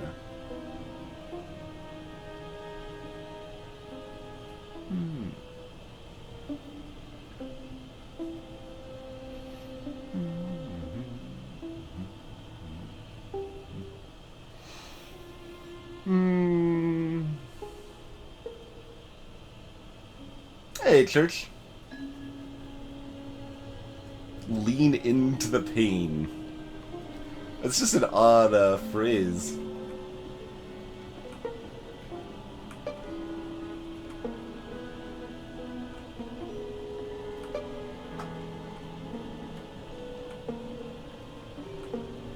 Does that make distinct noises? No, they're different. There's randomized tone. I was wondering if I could play the bumper people as an instrument, but I don't think that's gonna quite work out.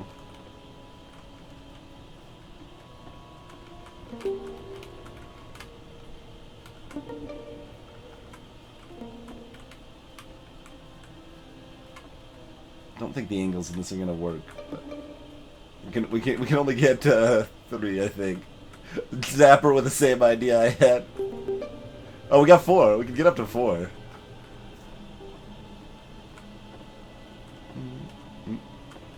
Oh, those are some stiff curtains, man.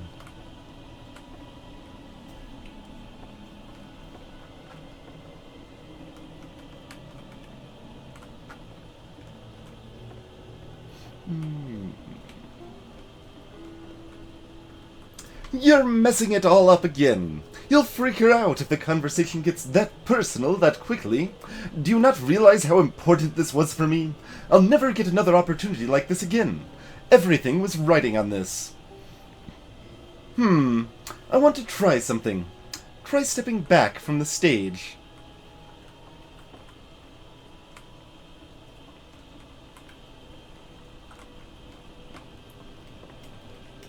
I'm trying. You're not letting me. Hey, 44 Moth. Greetings, sir. Hey there, Ledge Roll. Welcome to the chat.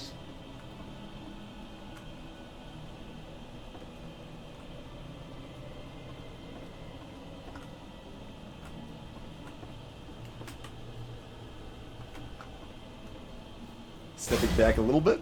A lot.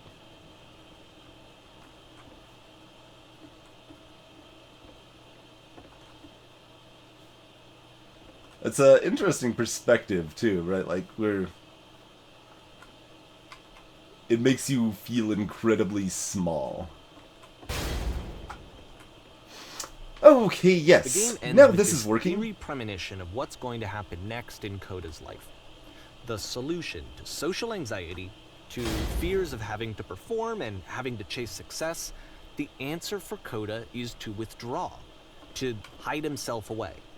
Which is what leads to scenarios like the stairs that slowed you down several games ago, where it just becomes harder and harder to access Coda's inner landscape because he keeps retreating. He just keeps backing away from possible connections to anyone other than himself. And to be honest, I didn't consider it very healthy when I first played this game. You know, it looked to me like he was trying to justify the idea of just disconnecting yourself from the world. And that wasn't what I wanted for him or for his games.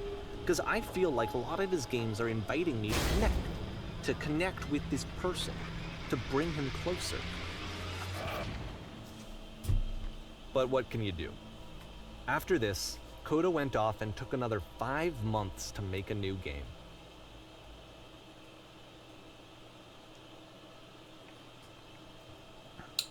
Mobius Trip. To play this game properly, you must keep your eyes closed. Interesting. seems an appropriate time as any to go ahead and take ourselves a quick break here, though.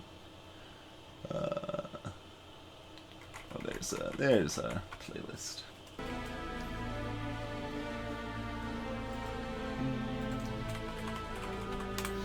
But, been a curious little exploration thus far. And we'll be back in just a few minutes.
Alrighty, we are back. Yes, you have to keep your eyes closed the entire break. That's just how it panned out, I'm afraid. No, see, Drizzly, this is an interesting spot to be in, right? Like, I can have my eyes closed while the stream has their eyes open, right? Or the stream can make their own decision if they want to have their eyes open or closed. So it's kind of an interesting spot streaming it, right? I could even like go so far as to turn my monitor off and still have chat open and see what people are saying while my eyes are closed. I have no idea if there's going to be enough to care about anything elaborate here, but we'll see, huh?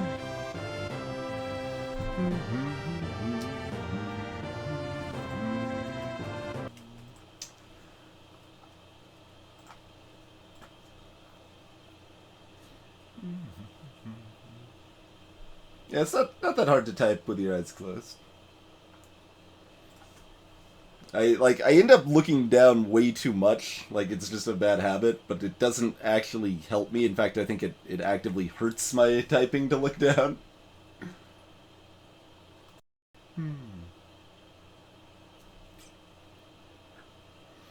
Ah. It should have the text on screen rather than just blackness now.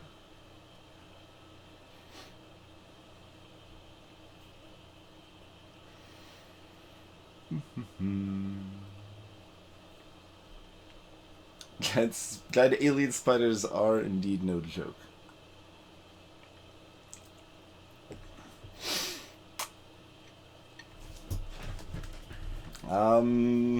Alright. We'll take this at face value.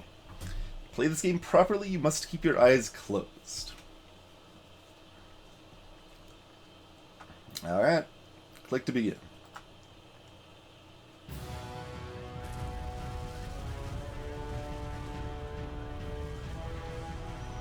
I'm pretty sure there's actually nothing here, right? It's just the music. But that's actually kind of interesting.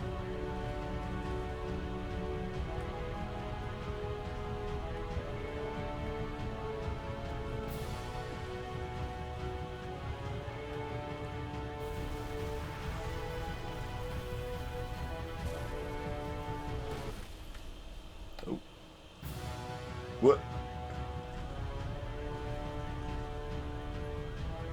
You should probably open your eyes if you haven't already. It's pretty much impossible to solve otherwise. And there is a solution, by the way.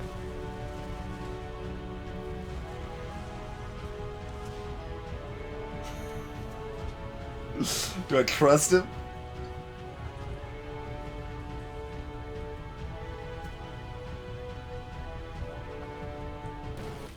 And then we get that crash again. Then it restarts. Okay. We don't have any directional audio or anything. Let's see, what if I click to interact with stuff? Press some buttons to do some dialogue or something?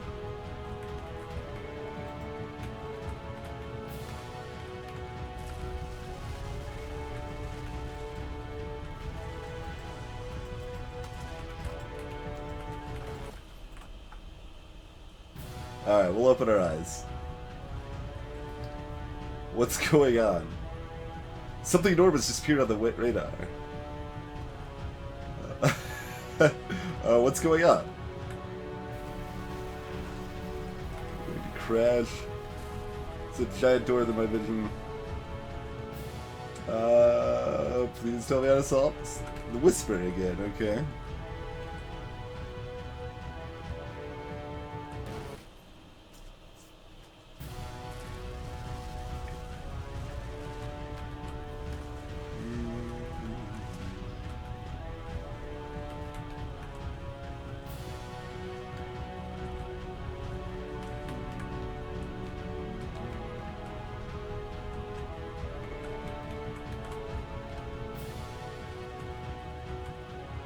Research? That's the door that's flying at me, yeah.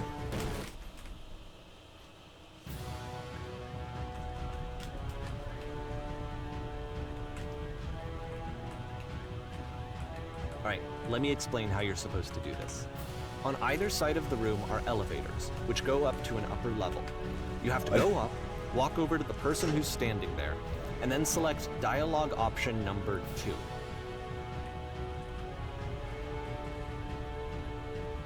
I'm bursting with creative energy!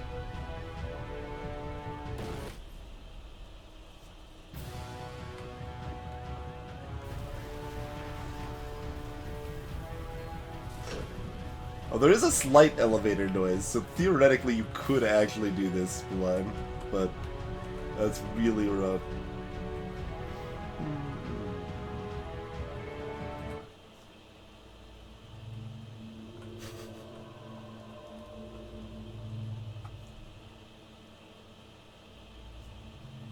Like I said, I was getting concerned.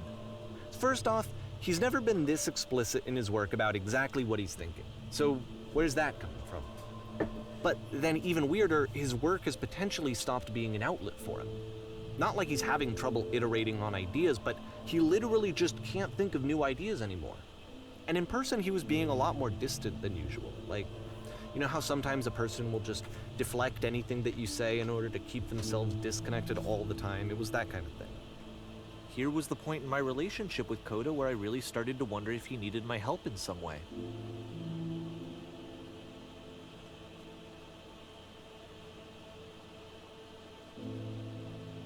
I can't figure out how to say the thing, and I thought it was going to be easy. I can't figure out how to say the thing.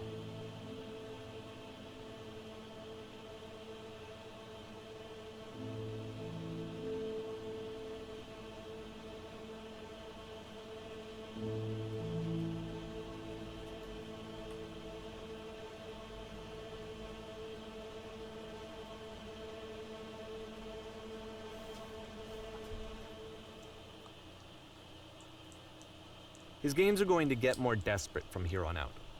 After this game, it's almost 6 months before he finishes something new. The door is indeed the representation of the destruction.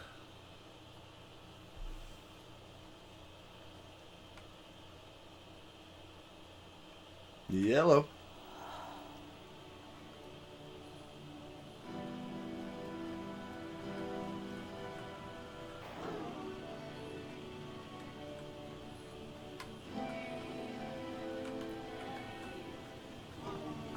Curious bit of a dissonance there. Hello?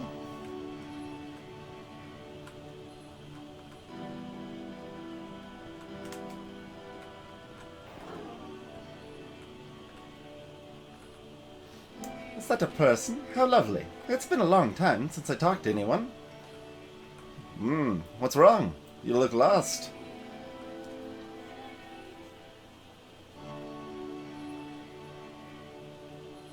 Jesus, yeah. It's getting a little more blatant there.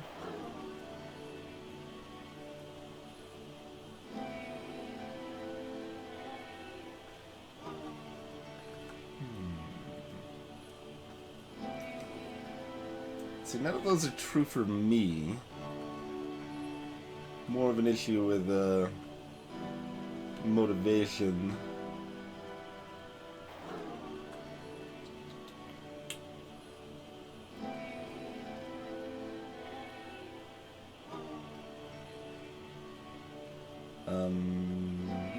It's closest, I suppose.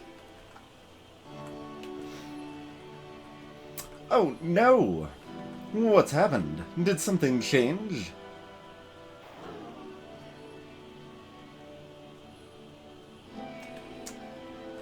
Machine that kept me going, huh?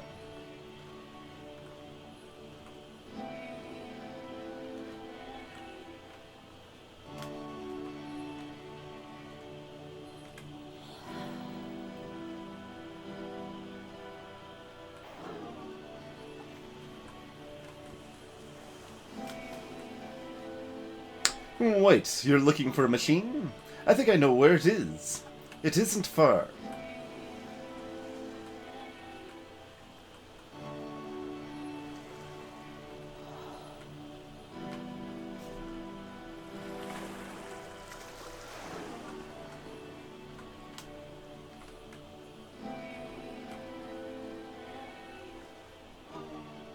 I can take you to it, but there's a problem. It's guarded by a difficult puzzle. If you can help me solve the puzzle, we'll find the machine. Deal? I don't know if I'm supposed to be stuck here or if I actually broke it.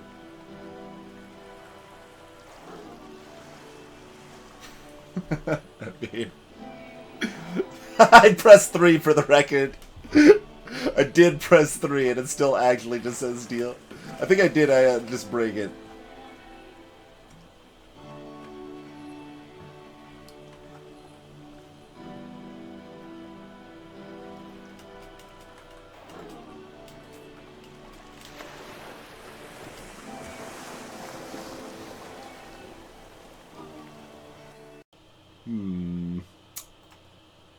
Well, let's see. I think I know what this this calls for. Considering we did manage to break the game, right?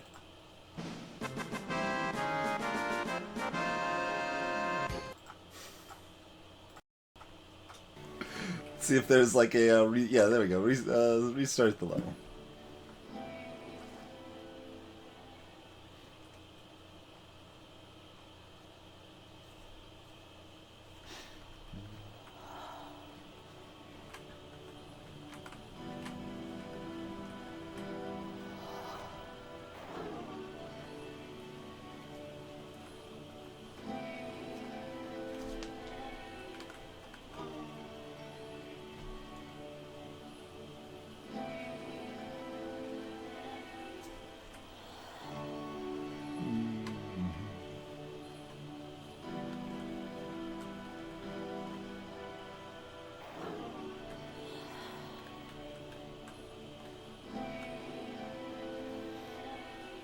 So I won't try to walk back on the path that I left from.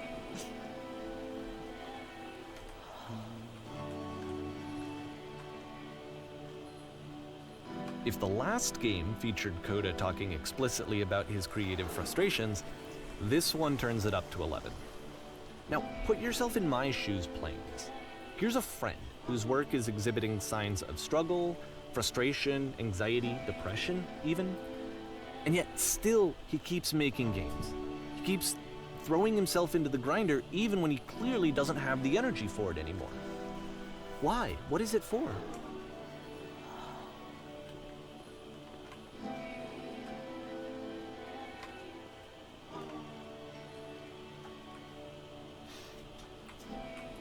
Perfect. Come along, I'll show it to you.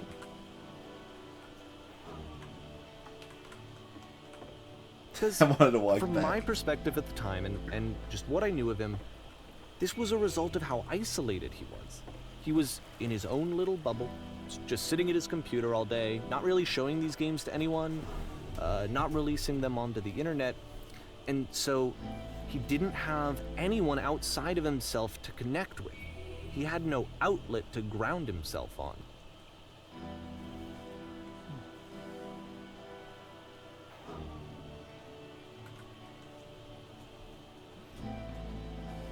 Here's the puzzle.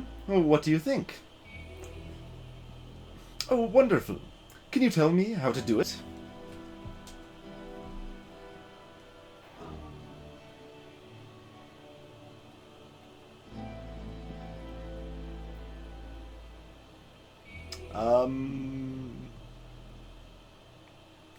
Did you tell the correct answer?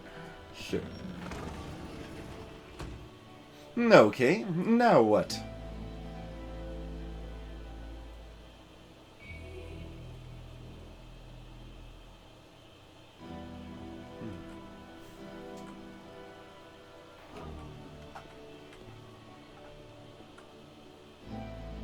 I can also just try doing it myself. Can I interact with this? No. Okay. I assume that was the case. We've also got a white fog instead of a black fog now, and the room is also smaller. It's not as long. Not that it matters, but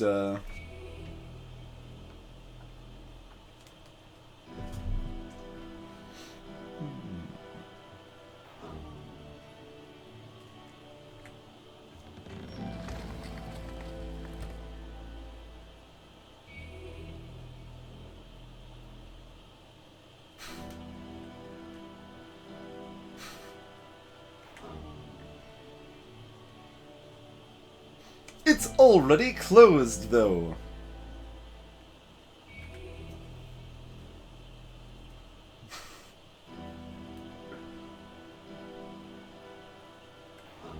Hey, Ziggy.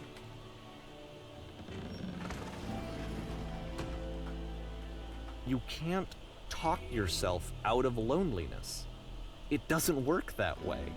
You can't be the one writing both the questions and the answers. Then there's no movement.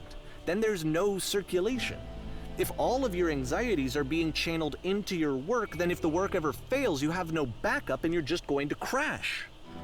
Were you gonna break the game? I'm pretty sure it is shorter because I'm not going off of visual directly. I'm going off of the fact that I actually walked, like, the blackness, you couldn't see the edge of the walls, but I, like, walked to the edge of the walls. And I remember it being more than, like, a step for the first one we did.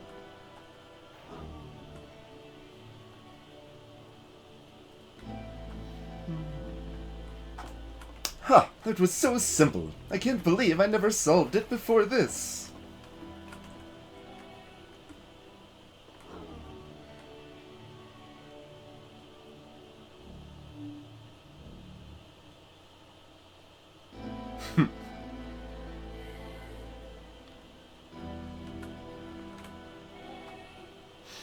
Okay, here we are.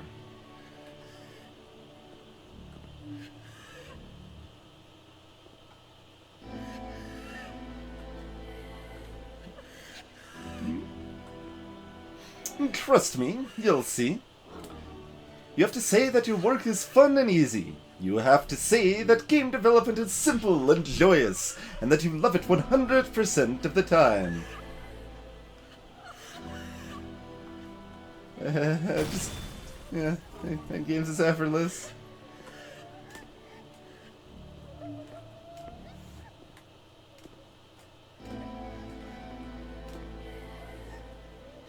Ah, that feels wonderful. So here's the first clear indication the games like just can't be actual games, right? It's not necessarily, but like you would have to have stuff saved locally and transferred between multiple games. So. Ah, that feels wonderful.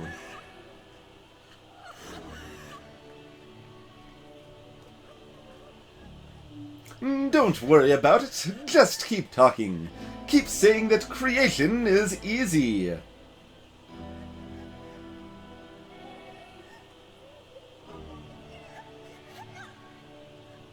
Is easy. It never stops being easy. Yes, that's wonderful. Keep going. At the time that he made it, it looked really unhealthy to me. I was watching him do this to himself, and I hated it. I hated seeing him so trapped. It's like video games are not worth this amount of suffering. Oh wait, this wasn't my choice though, was it? I mean, I kind of want to just speed through because this is like kind of horrifying, but let's ponder for a second. Don't remember having to go through any puzzle. Was that my choice or not?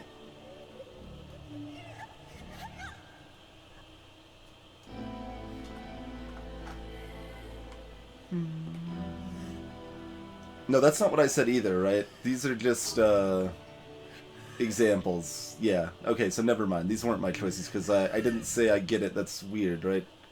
I just said make it the cheesiest.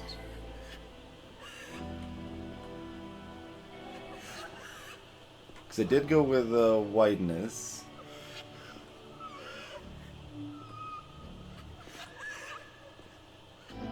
Oh, in fact, yeah, both the whiteness and colored block options are here. Okay.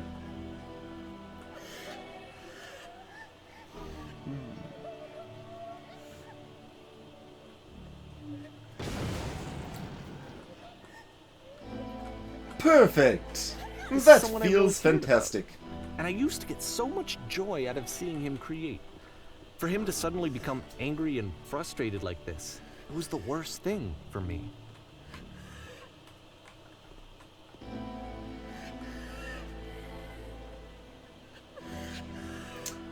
Patience, you have to trust me. I promise this'll work. Please continue.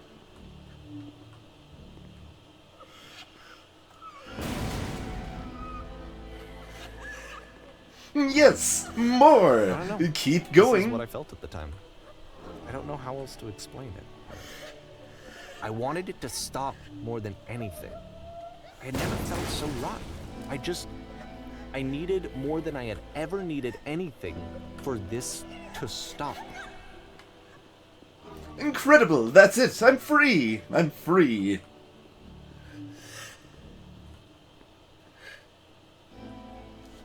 But it didn't stop. After finishing this one, Coda takes another 7 months and comes up with a new game.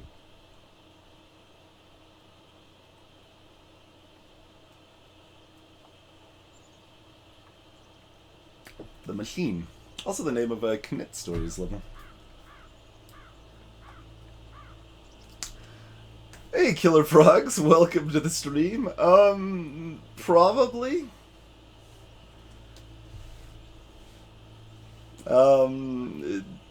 The idea we've been presented with and are going through is that someone has found a bunch of game designs from a friend of theirs, or has been given them or whatever, and looked through them, and we're kind of exploring them in order and kind of figuring out what makes the person tick and what comes from there. Otherwise, this will be highlighted, and there's a VOD of it right now as well.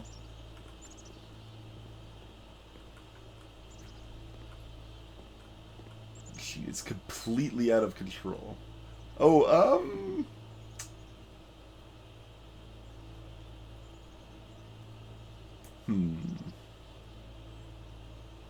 It's possible I get that reference, yeah. Are Russians involved?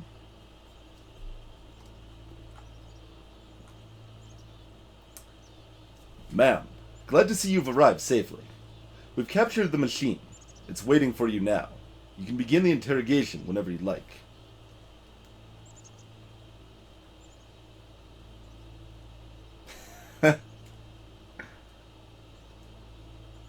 I don't intend any of these things. But yeah, like the earlier part of this VOD, Killer Frogs, you can watch already if you'd like. Quite, sure. Very good.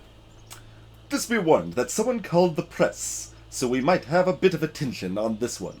Also, one more thing that you should know about the machine. It calls itself Coda.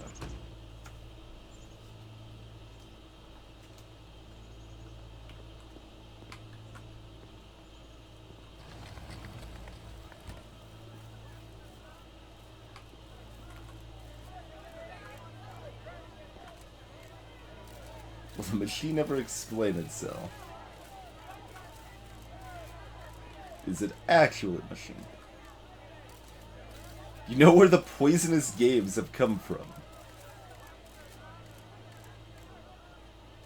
Will it be punished?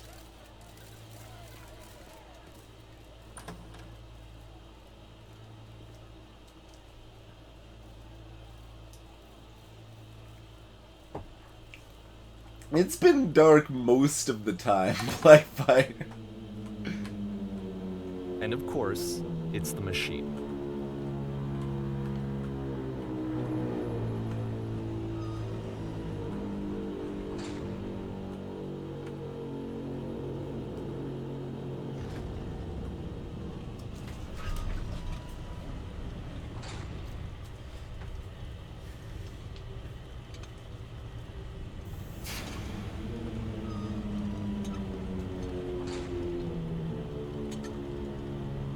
You stopped. Your work was keeping us alive.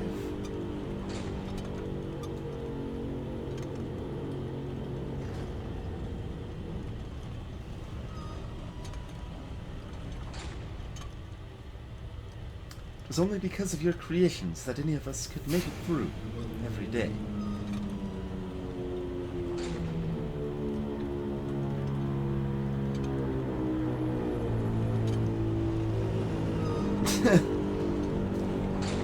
Be sure to rage against it. Only if it's an answering machine, already.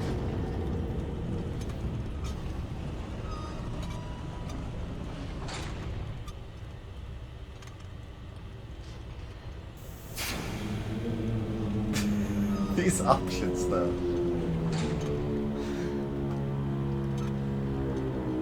So here's what needs to happen. You need to go out to the people who are out there and apologize to them. Tell little Billy you're sorry that you hit him with a rock.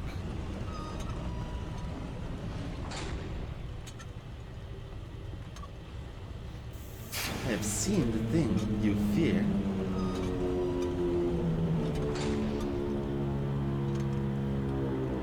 All right then. I will speak them for you. Or I will speak to them for you. Door open twice.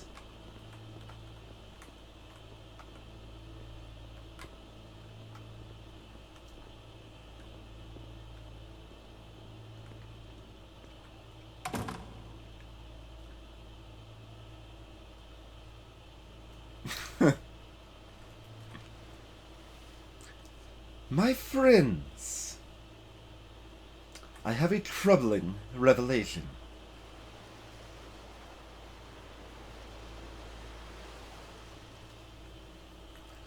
The machine will not apologize to us. We do not need its gains. But this is not important. We are stronger than it thinks we are. Let us show it that we are not failures. Follow me. We will destroy everything that the machine has created. Hey, Terika.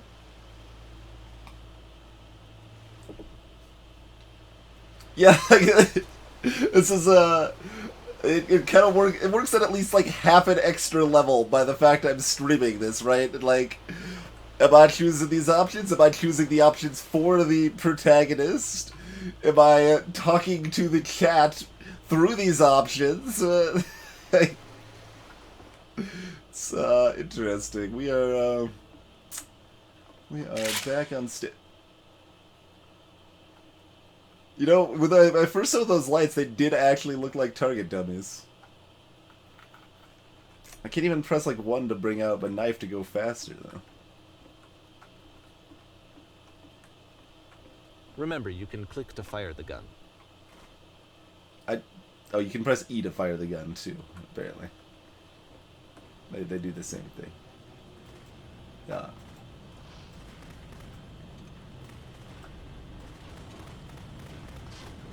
We are destroying what the machine created, I guess. That was what's happening.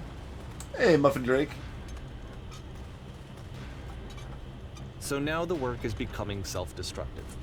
And I'll tell you, at the time that I first played this game, shortly after he made it, here's what I'm thinking to myself.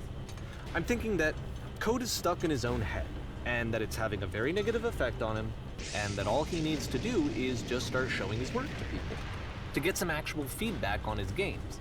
It might get him out of isolation. And so, as I'm thinking this, I realize that I could be the one to initiate it. Because it would never occur to Coda to start actively soliciting feedback, so what if I did it for him? If he could see the difference it would make to have more actual conversations with other human beings, would that bring him out of his mental spiral? Would it give him confidence in himself? Would it bring meaning back into his work?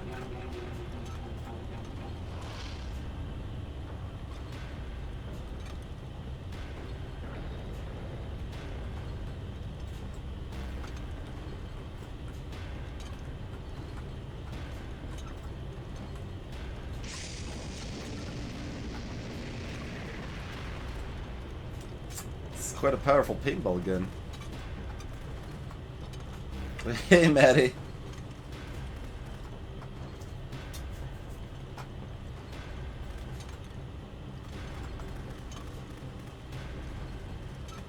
Can't get that last little bit. Garbage.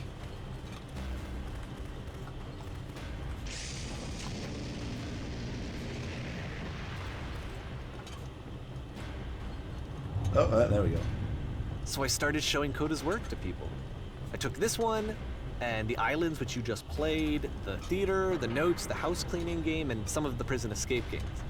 I brought them to people that I knew and trusted. I asked their opinions. And the great part is that they really loved his games. You know, the point of it all was just to give him some external reference point, but they genuinely loved his work. There was nothing for him to be afraid of. Through the door we go. Ixar Godzilla, welcome.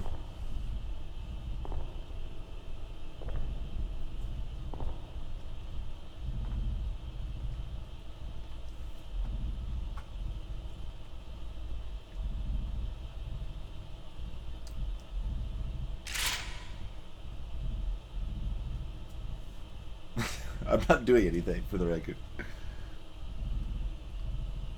Said put down your weapon, and then a gun popped out.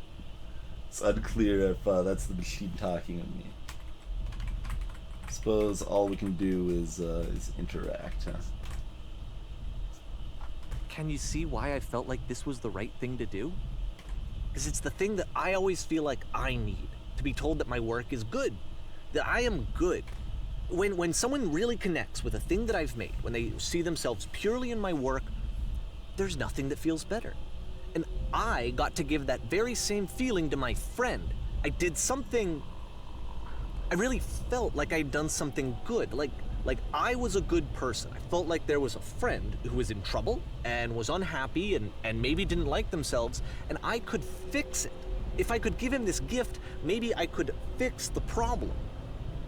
When they told me how much they enjoyed his games, it was the best feeling. It was the absolute best feeling. It made me feel so happy. So beautifully, beautifully happy.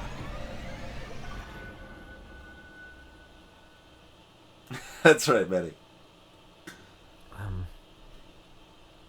So anyway, Coda finishes this game, and then really he just kind of takes off for a while. So this is June of 2011, and I didn't hear anything from him for several weeks, I guess.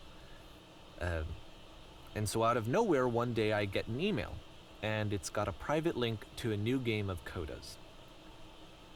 This one is called The Tower, and to my knowledge, it's the last game that Coda ever made.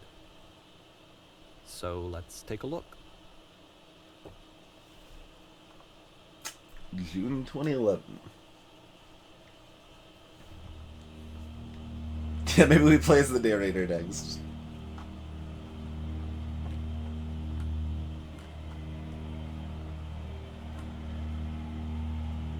Is it like distant screaming? This sounds like a, I don't know, like a part of a final boss theme from like Final Fantasy IX.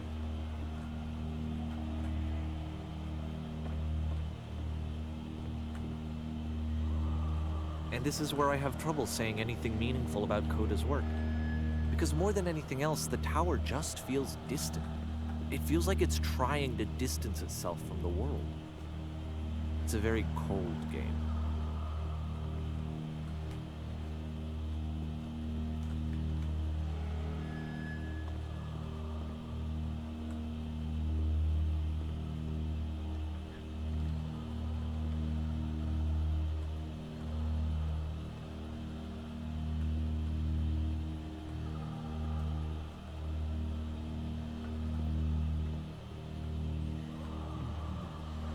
This room actually has a maze in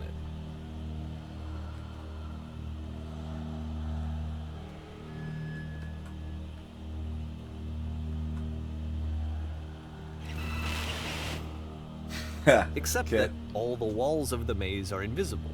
And then every time you touch one of the walls, there's this awful flashing and noise, so the experience is really miserable. The game goes beyond not being meant to be played, it actually seems to despise the player for trying to play it at all. But I do want to show you the rest of the levels, so when you're ready to continue, press enter and I'll put a bridge over the maze.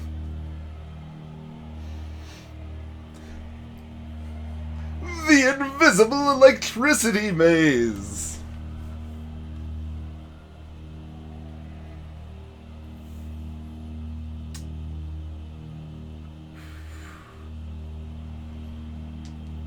I mean, we do have to try it a little bit, at least. So let's get a feel for our rules a little bit here. So nothing directly here.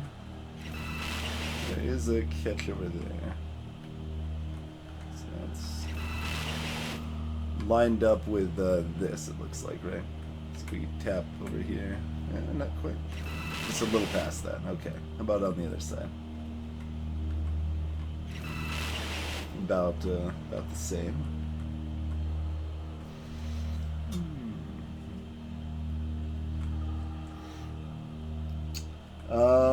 That would be interesting, Led, if it was the previous labyrinth. It doesn't, it's not actually big enough to be that labyrinth, though.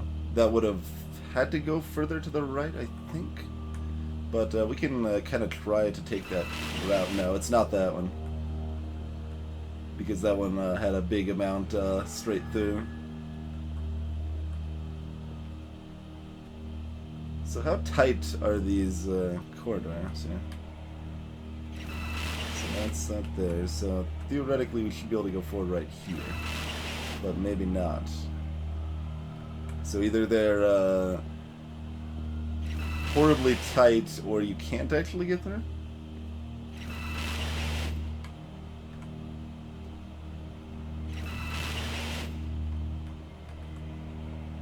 there's somewhere... oh, they're horribly tight. Look at that. Youch.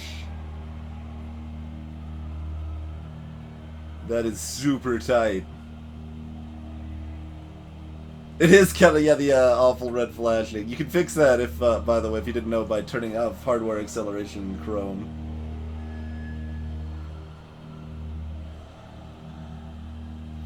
Yeah, Led Zepster. Clearly you need a more unique name.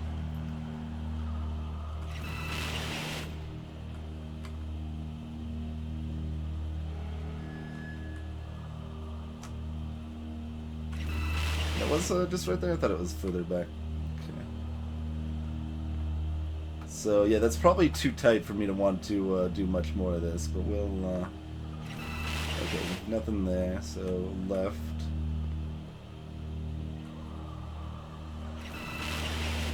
No left there, so we've got false paths too? No, this is the only place we can go, though.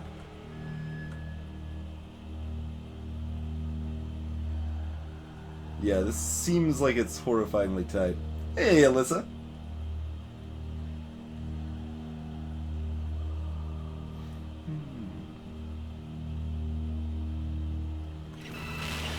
Yeah, so that's... We'll try it to the right one more time. Maybe I wasn't quite far enough out. Nope, nothing there. It seemed like the only path forward, so I think this is like very frustratingly tight. So I think we will go ahead and acquiesce.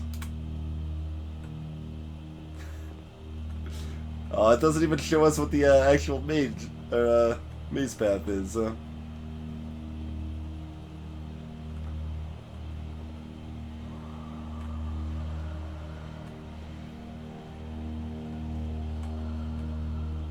Yeah, the reference points are very awful, too. You've got the lights and the edges, basically.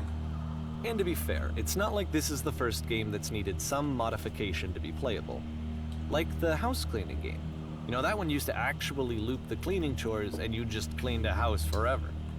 I had to cut it off so that you could exit the house and the game would actually end. But that game had an idea that it was actually trying to communicate. What's the deeper idea behind the invisible maze?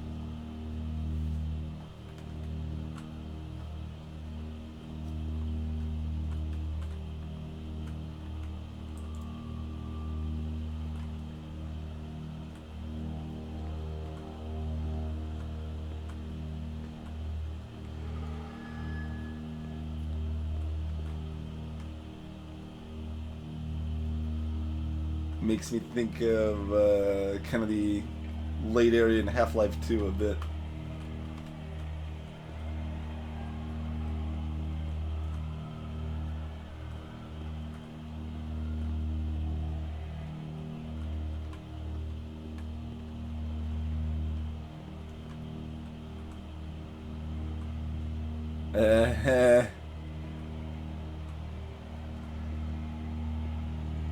The only way past this challenge is to randomly guess the 6-digit code.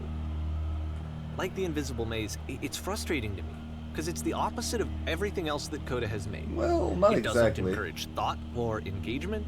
It doesn't ask anything of me, except a lot of my time. If I could have reached him during this time, then maybe I could have asked him, but I couldn't. I still don't really understand why this is here. I'll put the code on the ground for you here, though, so that we can move on. We need to clearly figure out what it is first. Oh, it doesn't even let me try. I guess that's how you know it's wrong. 6 digits would be an appropriate 6-digit number. Yeah, combination lock, Maddie. Has anyone in the puzzle room found a 6-digit number anywhere? Hey, Purple Grounds.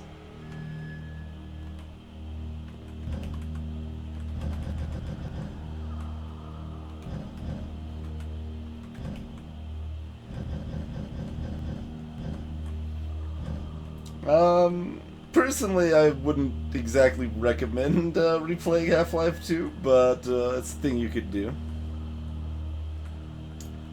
That's a controversial opinion of mine. We don't talk about that often. Half-Life isn't that good. Boom! We talk about, like, Earthbound all the time. Like Final Fantasy VIII. But Half-Life doesn't come up. Although it's better than those games. A little bit. Oh, I'm thinking of the number in Cave Story now. I'm not gonna actually remember the number, mind you, but there was a number in the computer when like Pixel had a child, I think.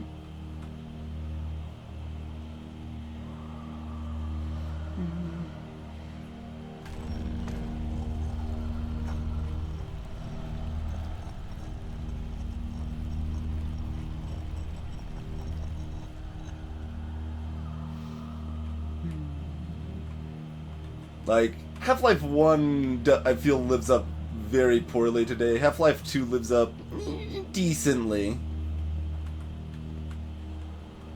Disliking FF8 is not super controversial anymore, so Larry, when I first formed that opinion, it was pretty controversial, I would say, to dislike any Final Fantasy game, practically. But, other people have since, realized that it's pretty bad.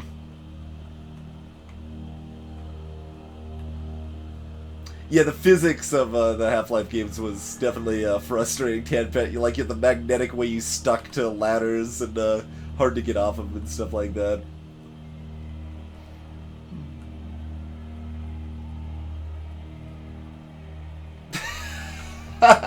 Ellie. Ellie would sooner agree with me making a modest proposal than disliking Half-Life 2. I mean, I think that's highlighted if you want to see my experience. I think it was. I'm not actually certain on that, but we've got a couple highlights from it, if nothing else. But so like Half-Life 2 just didn't feel like anything that special to me. Like it was fine. It was pleasant enough to go through.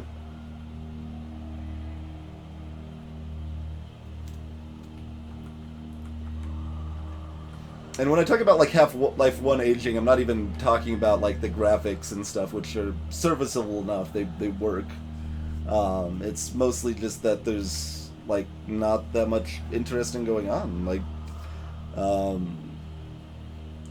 it's a pretty basic story that occasionally has some neat moments because it's like a non-interruptive story, right? So that's kind of one of the things that Half-Life is and 2 are kind of known for, right? Rather than a lot of the stuff being like you're now stopped playing and now here's a cutscene. They kind of have these story elements as part of the game and stuff, and that's pretty neat. But so Half-Life 1 at the time, as far as I'm told, was pretty revolutionary in terms of like AI and things like that. But it's kind of garbage on that front now.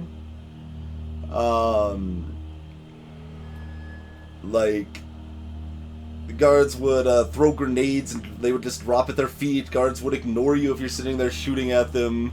There were multiple bugs in Half-Life that were never fixed. We encountered 2 completely game-breaking bugs in our playthrough without actively searching for them, mind you. Well, when we've been playing like this, like I don't blame the bug existing here. Like it's more of just a kind of exercise to see if we can break it for fun. But in Half-Life, we weren't like trying to break it. It broke when we were just playing it normally twice in a completely irrecoverable state. We had to like. We had to use no clipping to solve both of those bug fixes, I think, to actually be able to progress. The last part of Half-Life 1 where it's like, hey, now you're on this completely drab alien world and you fight a giant baby and then it's over. The little talk with G-Man in the end is kind of interesting. Like, I didn't hate the game by any means, but it was definitely lacking and didn't really have much special going on as far as I was concerned. Modern shooter Dragonheart? Well, I haven't played very many single-player ones, but Overwatch is excellent.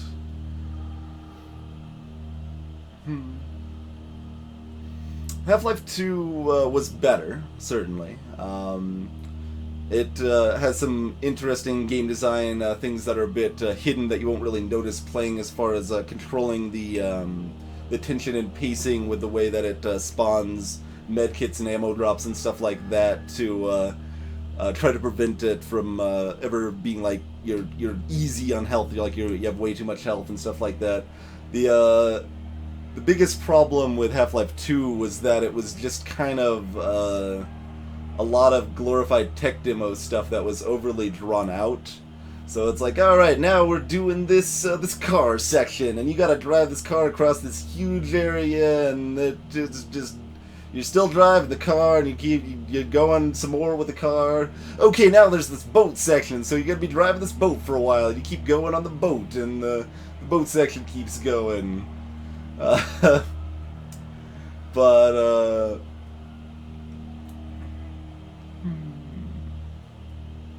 Emerald Dragon, yes. Yesterday I was co-hosting Necrodancer races on the Game's Done Quick hotfix with ELAD difficult. And to be clear, I'm not like saying it's like, oh, you're terrible for liking them or anything like that. There are some neat things, and they were certainly more impressive, more influential when they first came out. Things like that. And it's not like I even really disliked Half-Life 2 that much. Like, I still give it like a 6, I think, something like that in my ratings, which is still slightly above average. But I'll just say I'm not a person that's particularly cares about or would look forward to a Half-Life 3 in general. Yeah, so there were pacing issues, and let's see, like gravity gun stuff was, pretty fun, I guess.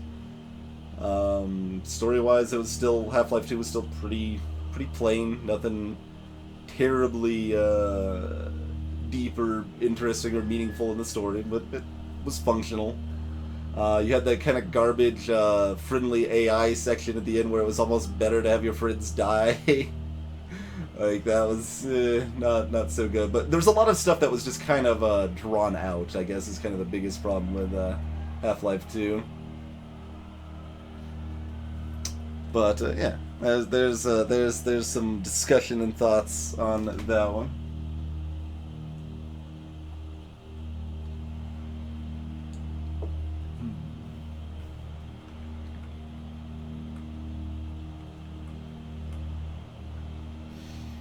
And to be clear, I'm talking about how good the game is as a game, not how influential it is. The switch to open this door is actually on the other side of the door, meaning that it's literally impossible to solve from this side. So even if you somehow brute forced your way through the first 2 challenges, and you got to this point, there's actually just no way to progress. And it's scary for me, the idea of Coda cutting himself off entirely, just saying, that's it. That's the end of the conversation. Not giving me any way to fix the problem. I feel like a failure, I guess, when I can't fix the problem. But I can open this door for you, so let me do that.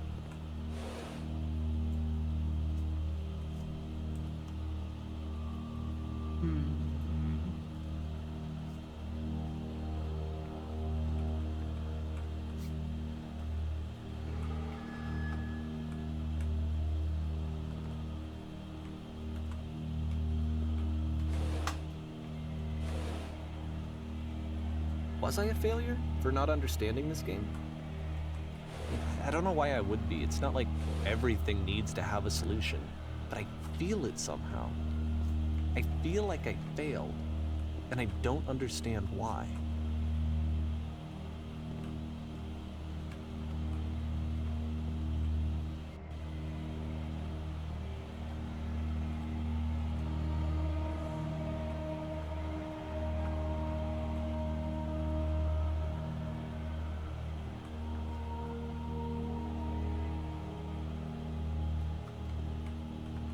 I remember, it's June of 2011, I'm playing this for the very first time, and as I'm playing, I'm thinking to myself, I don't know this person. I have no idea who this person is. It wasn't the guy I knew, it wasn't my friend. I had come to so many conclusions from looking at all of his work up to this point, and then suddenly none of them...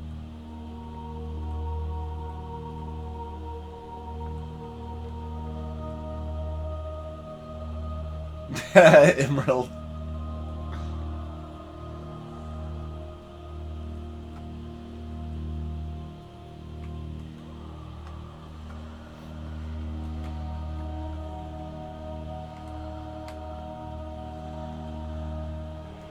Yeah, I'm not familiar with the spin stuff you're talking about. I had been trying to, though. That was the thing. For years, I was trying to get to know him, to understand who he actually was and what he stood for.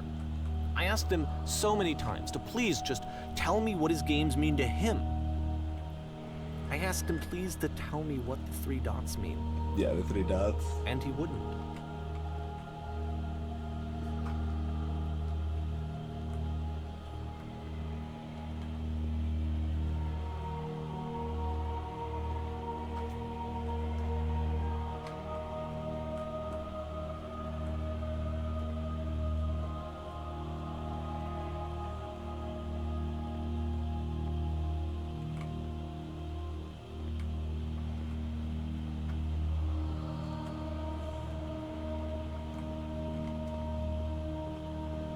I just felt so strongly that if I could have connected with him, that if I could have somehow made his work my own, that I would finally be once and for all happy. Hmm?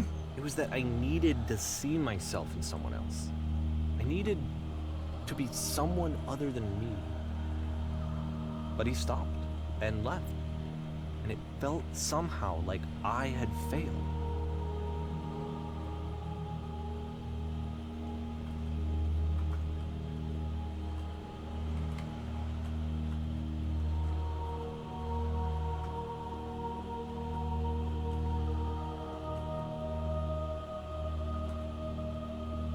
There's some of that self-focus Netu was talking about earlier.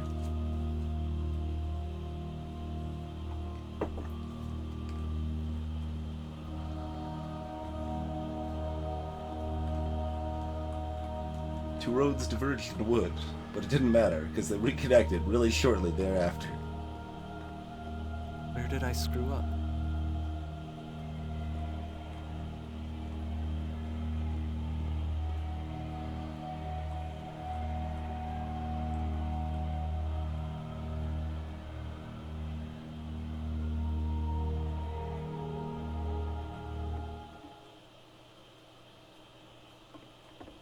I'm the reason that you stopped making games, aren't I? It's because of what I did. I poisoned it for you.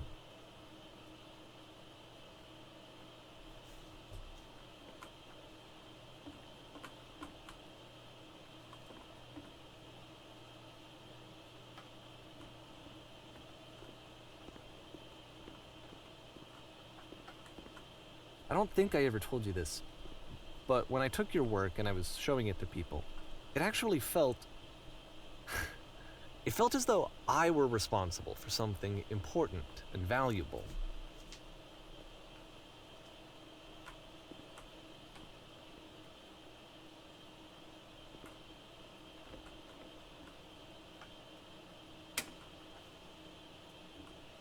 It's kind of an odd noise.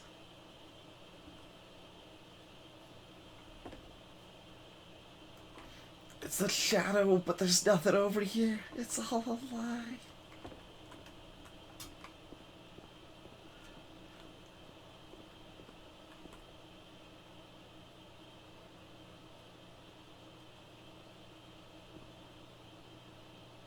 And the people who played them, they treated me like I was important.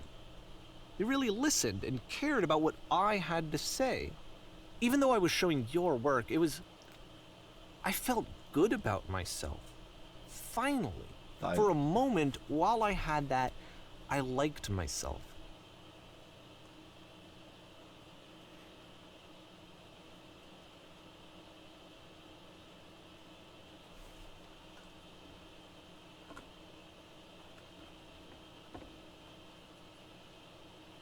There was an answer, a meaning.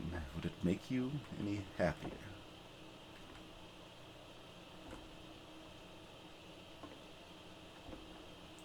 you stop showing people my games against my wishes?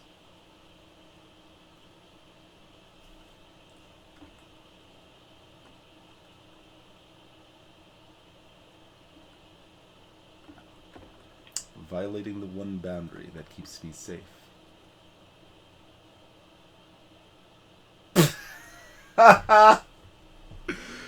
You stop changing my games. Stop adding lampposts to them.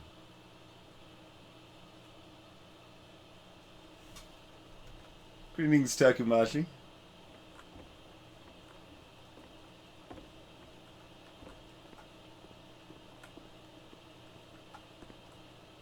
And then you stopped, and I didn't have anything left to show people. I just had to be with myself. And as soon as that happened, there was no feeling at all. Nothing. Less than nothing. What does that mean?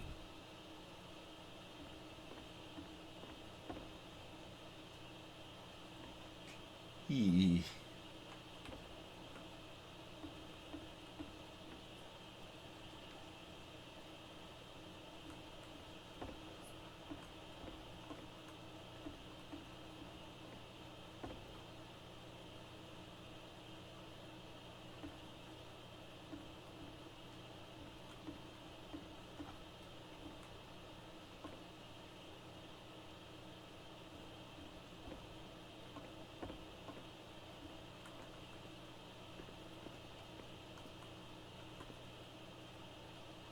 Realize this doesn't make sense to you just yet.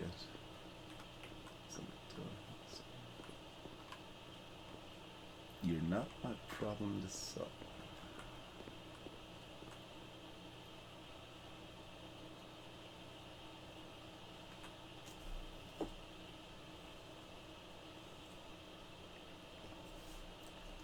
I'm afraid that I did something really stupid because I don't like myself.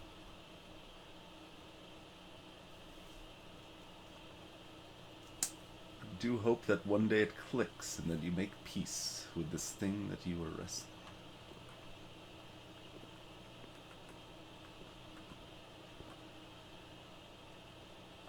And when you finally see what I'm talking about, don't say anything.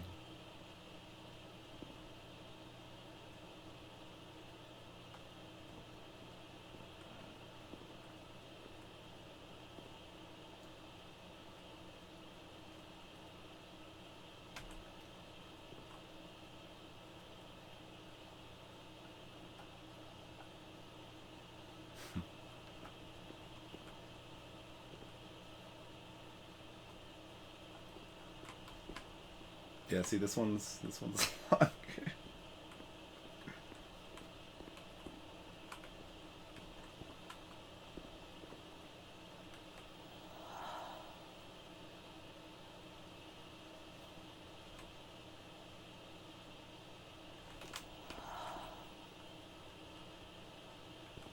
That's why I'm releasing this collection of your work, is because I haven't been able to find any other way to reach you. I've tried everything. And so a part of me has hope that if I put this compilation out into the world, and if I put my name on it, that maybe enough people will play it so that it'll find its way to you, so that I can tell you that I'm sorry. I know I screwed up. If I apologize to you truly and deeply, will you start making games again? Please, I need to feel okay with myself again. And I always felt okay as long as I had your work to see myself in. I mean, is something wrong with me? Yes. Because I know that I did an awful thing, and I'm doing it again right now. Like, I'm showing people your work, but I can't stop myself from doing it. That's how badly I need to feel something again, like I'm an addict. There has to be something wrong with me. Can I apologize? What if I tell you I was wrong? Will that work? Will that fix it? I don't know. I don't think it will, but there's nothing else that I can do. Just tell me what you want. I'm sorry. I'm sorry. Please, start making games again. Please help me. Please give me some of whatever it is that makes you complete. I want whatever that wholeness is that you just summoned out of nothing and you put into your work. You were complete in some way that I never was. And I want to know how to be a good person. I want to know how not to hate myself. Please. I'm fading, and all I want is to know that I'm going to be okay. Yeah.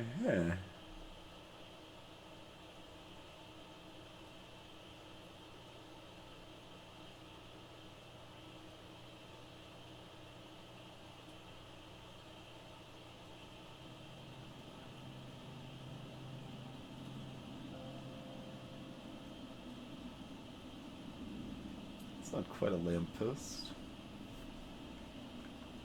Let me catch up on chat real quick.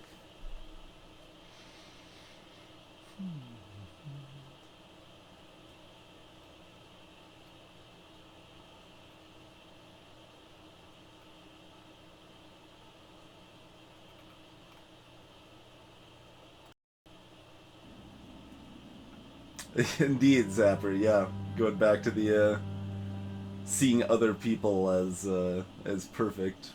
More love, more praise, more people telling me that I'm good. Always more. It's like a disease.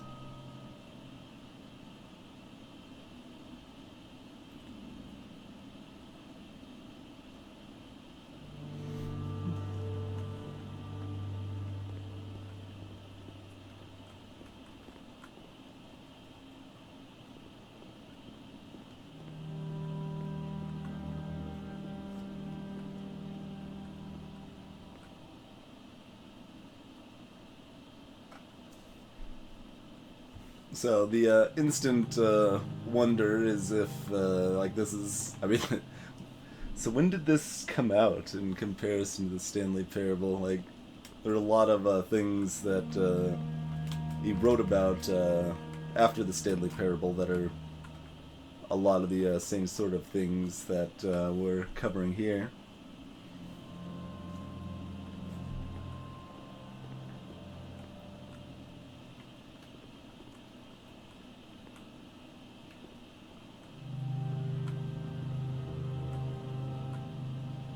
No hands on the clocks.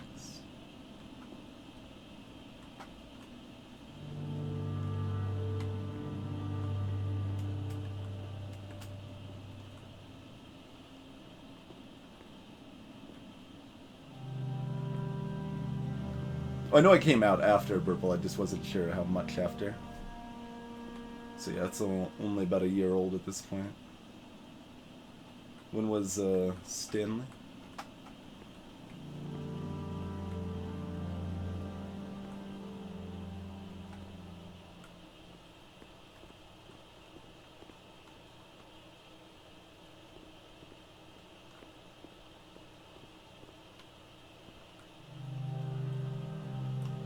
Yeah, I was thinking full release, so thank you. So that was 3 years ago.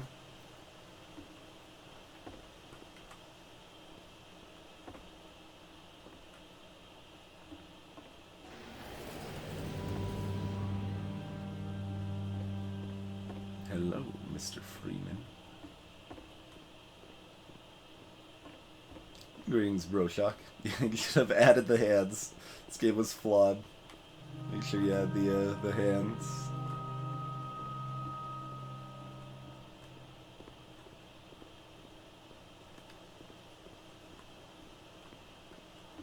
Hey, great.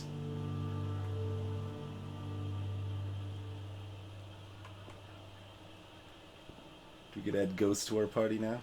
Fight the train at the end.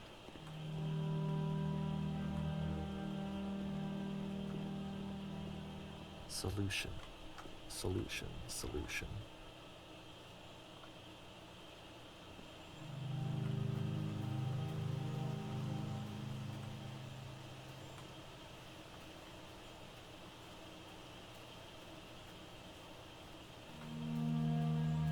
I guess if someone had told me ahead of time that he just really enjoyed making prison games, maybe I wouldn't have thought he was so desperate.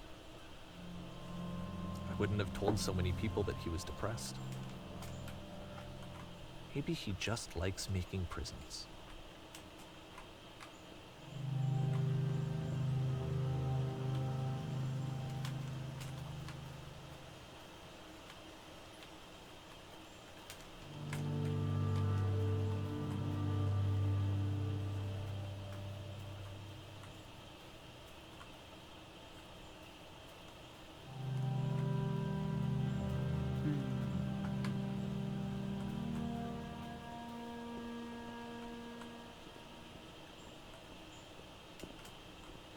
Coda should just play Prison Architect.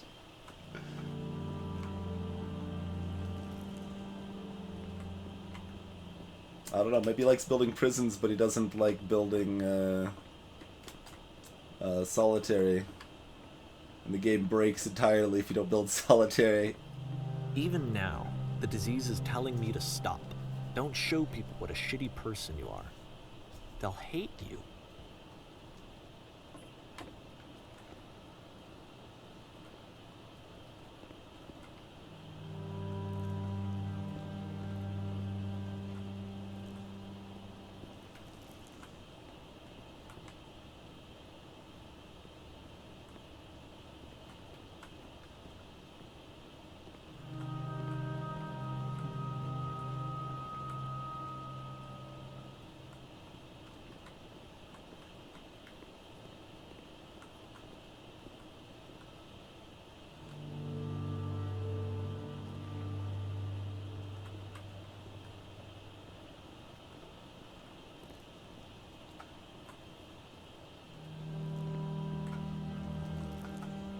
My mouse cursor appeared briefly on screen. In the transition.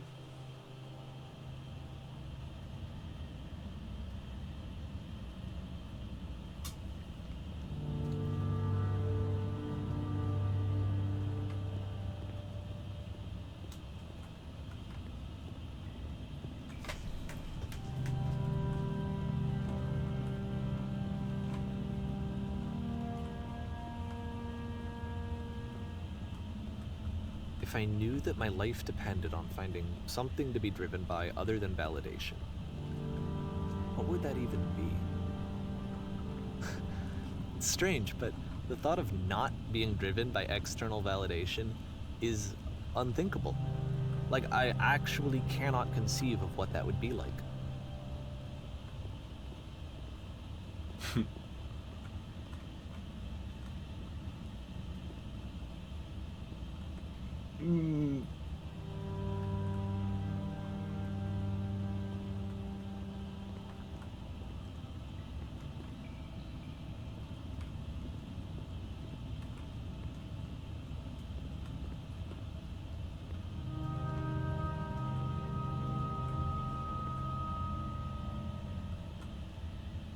Yeah, Death of the Author doesn't quite apply if the work is never released. It's a little bit different, but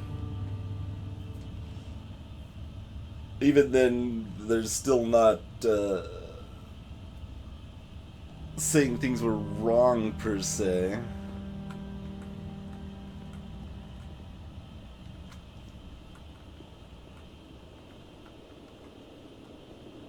What now?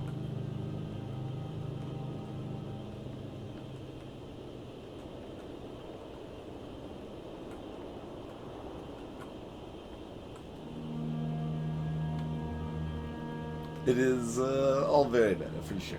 I think I need to go. And I'm sorry, because I know that I said that I would be here and I would walk you through this, but I'm starting to feel like I have a lot of work to do. I have a lot that I need to make up for. And so I'm just gonna...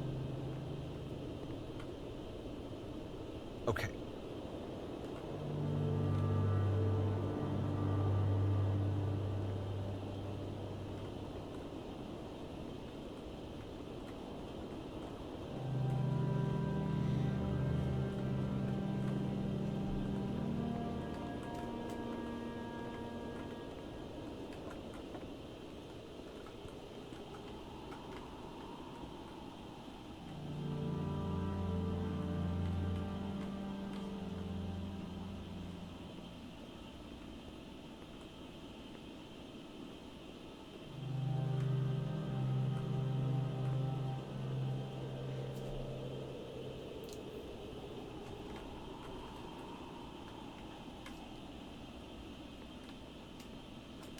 I mean, it's not the proposed situation, Arbretic, isn't that they're narrating their own games. They're the proposed situation is that there's a collection of other games from someone else that they are narrating and walking you through to kind of show off to people because they found meaning in them, and they found meaning in other people finding meaning in them.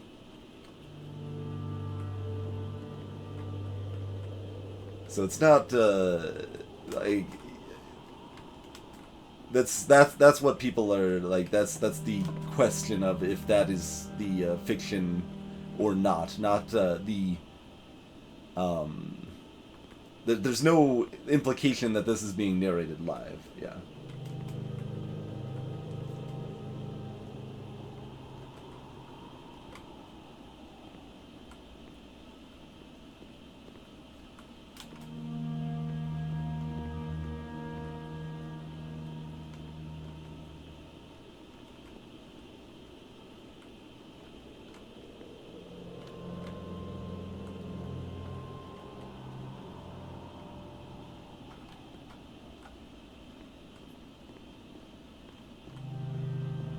Oh, yeah, that's true, Arbor, I suppose.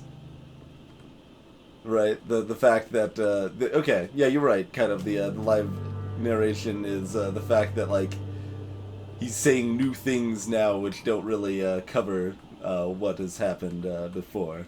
And to be clear, I'm saying, I do agree that, and, was thinking very early on that, this is assumedly not a, fully true story.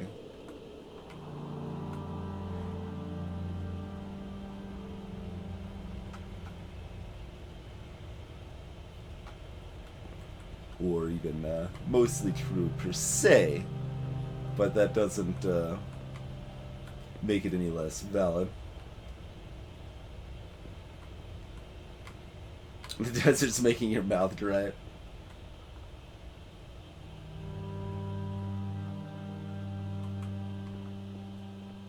Alright, back to Firelink Shrine.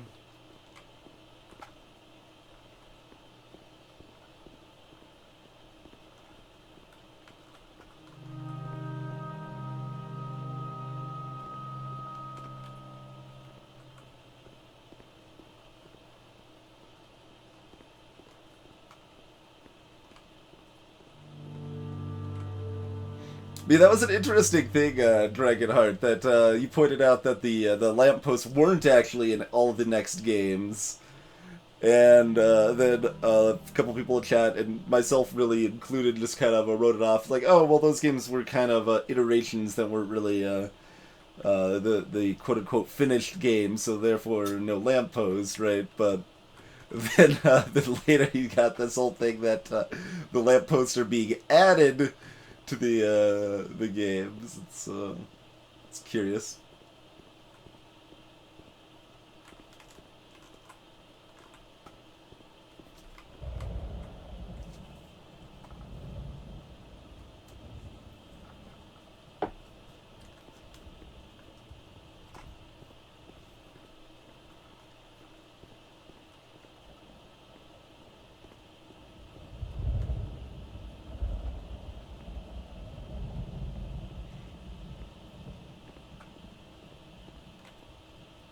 Ha!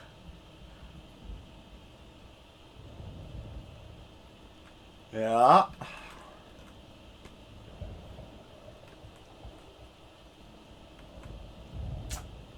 Ending where you start is a surprisingly powerful thing if used right.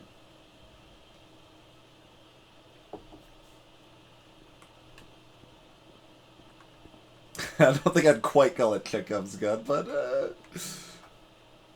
there's some resemblance anyway.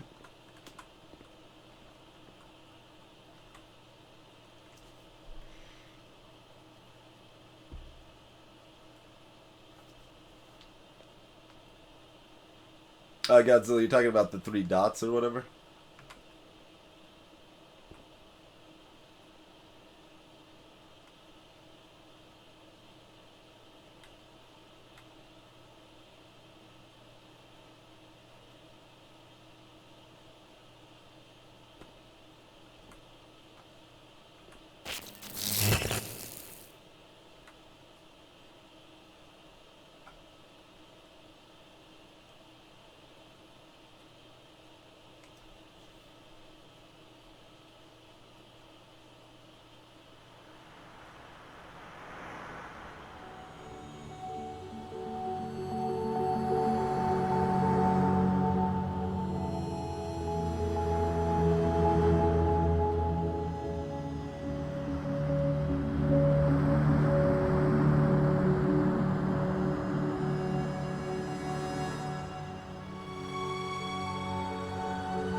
Alright. So from here we follow this path over here. Loop around through there. Oh no, that's a dead end. Okay, coming back over here.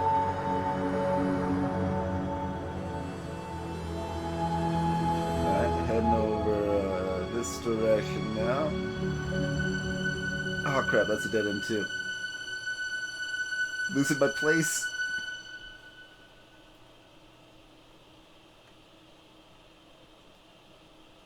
Turn back.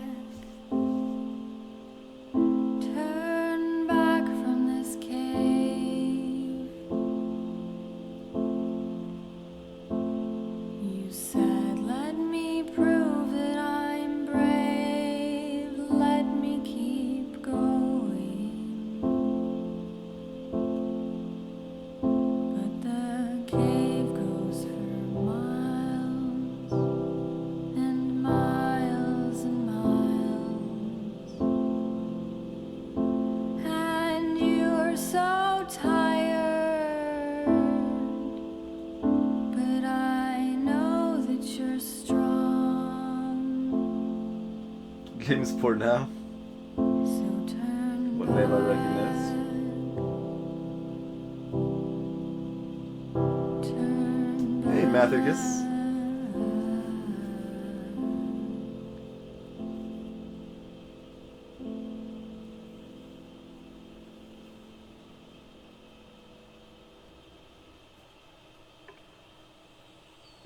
Oh, absolutely still worse than Room of 1,000 Snakes. But that's a masterpiece that's really unparalleled. Basically, you got your greatest games, right? You got Undertale, the Room of 1,000 Snakes, and then everything else is just way below that.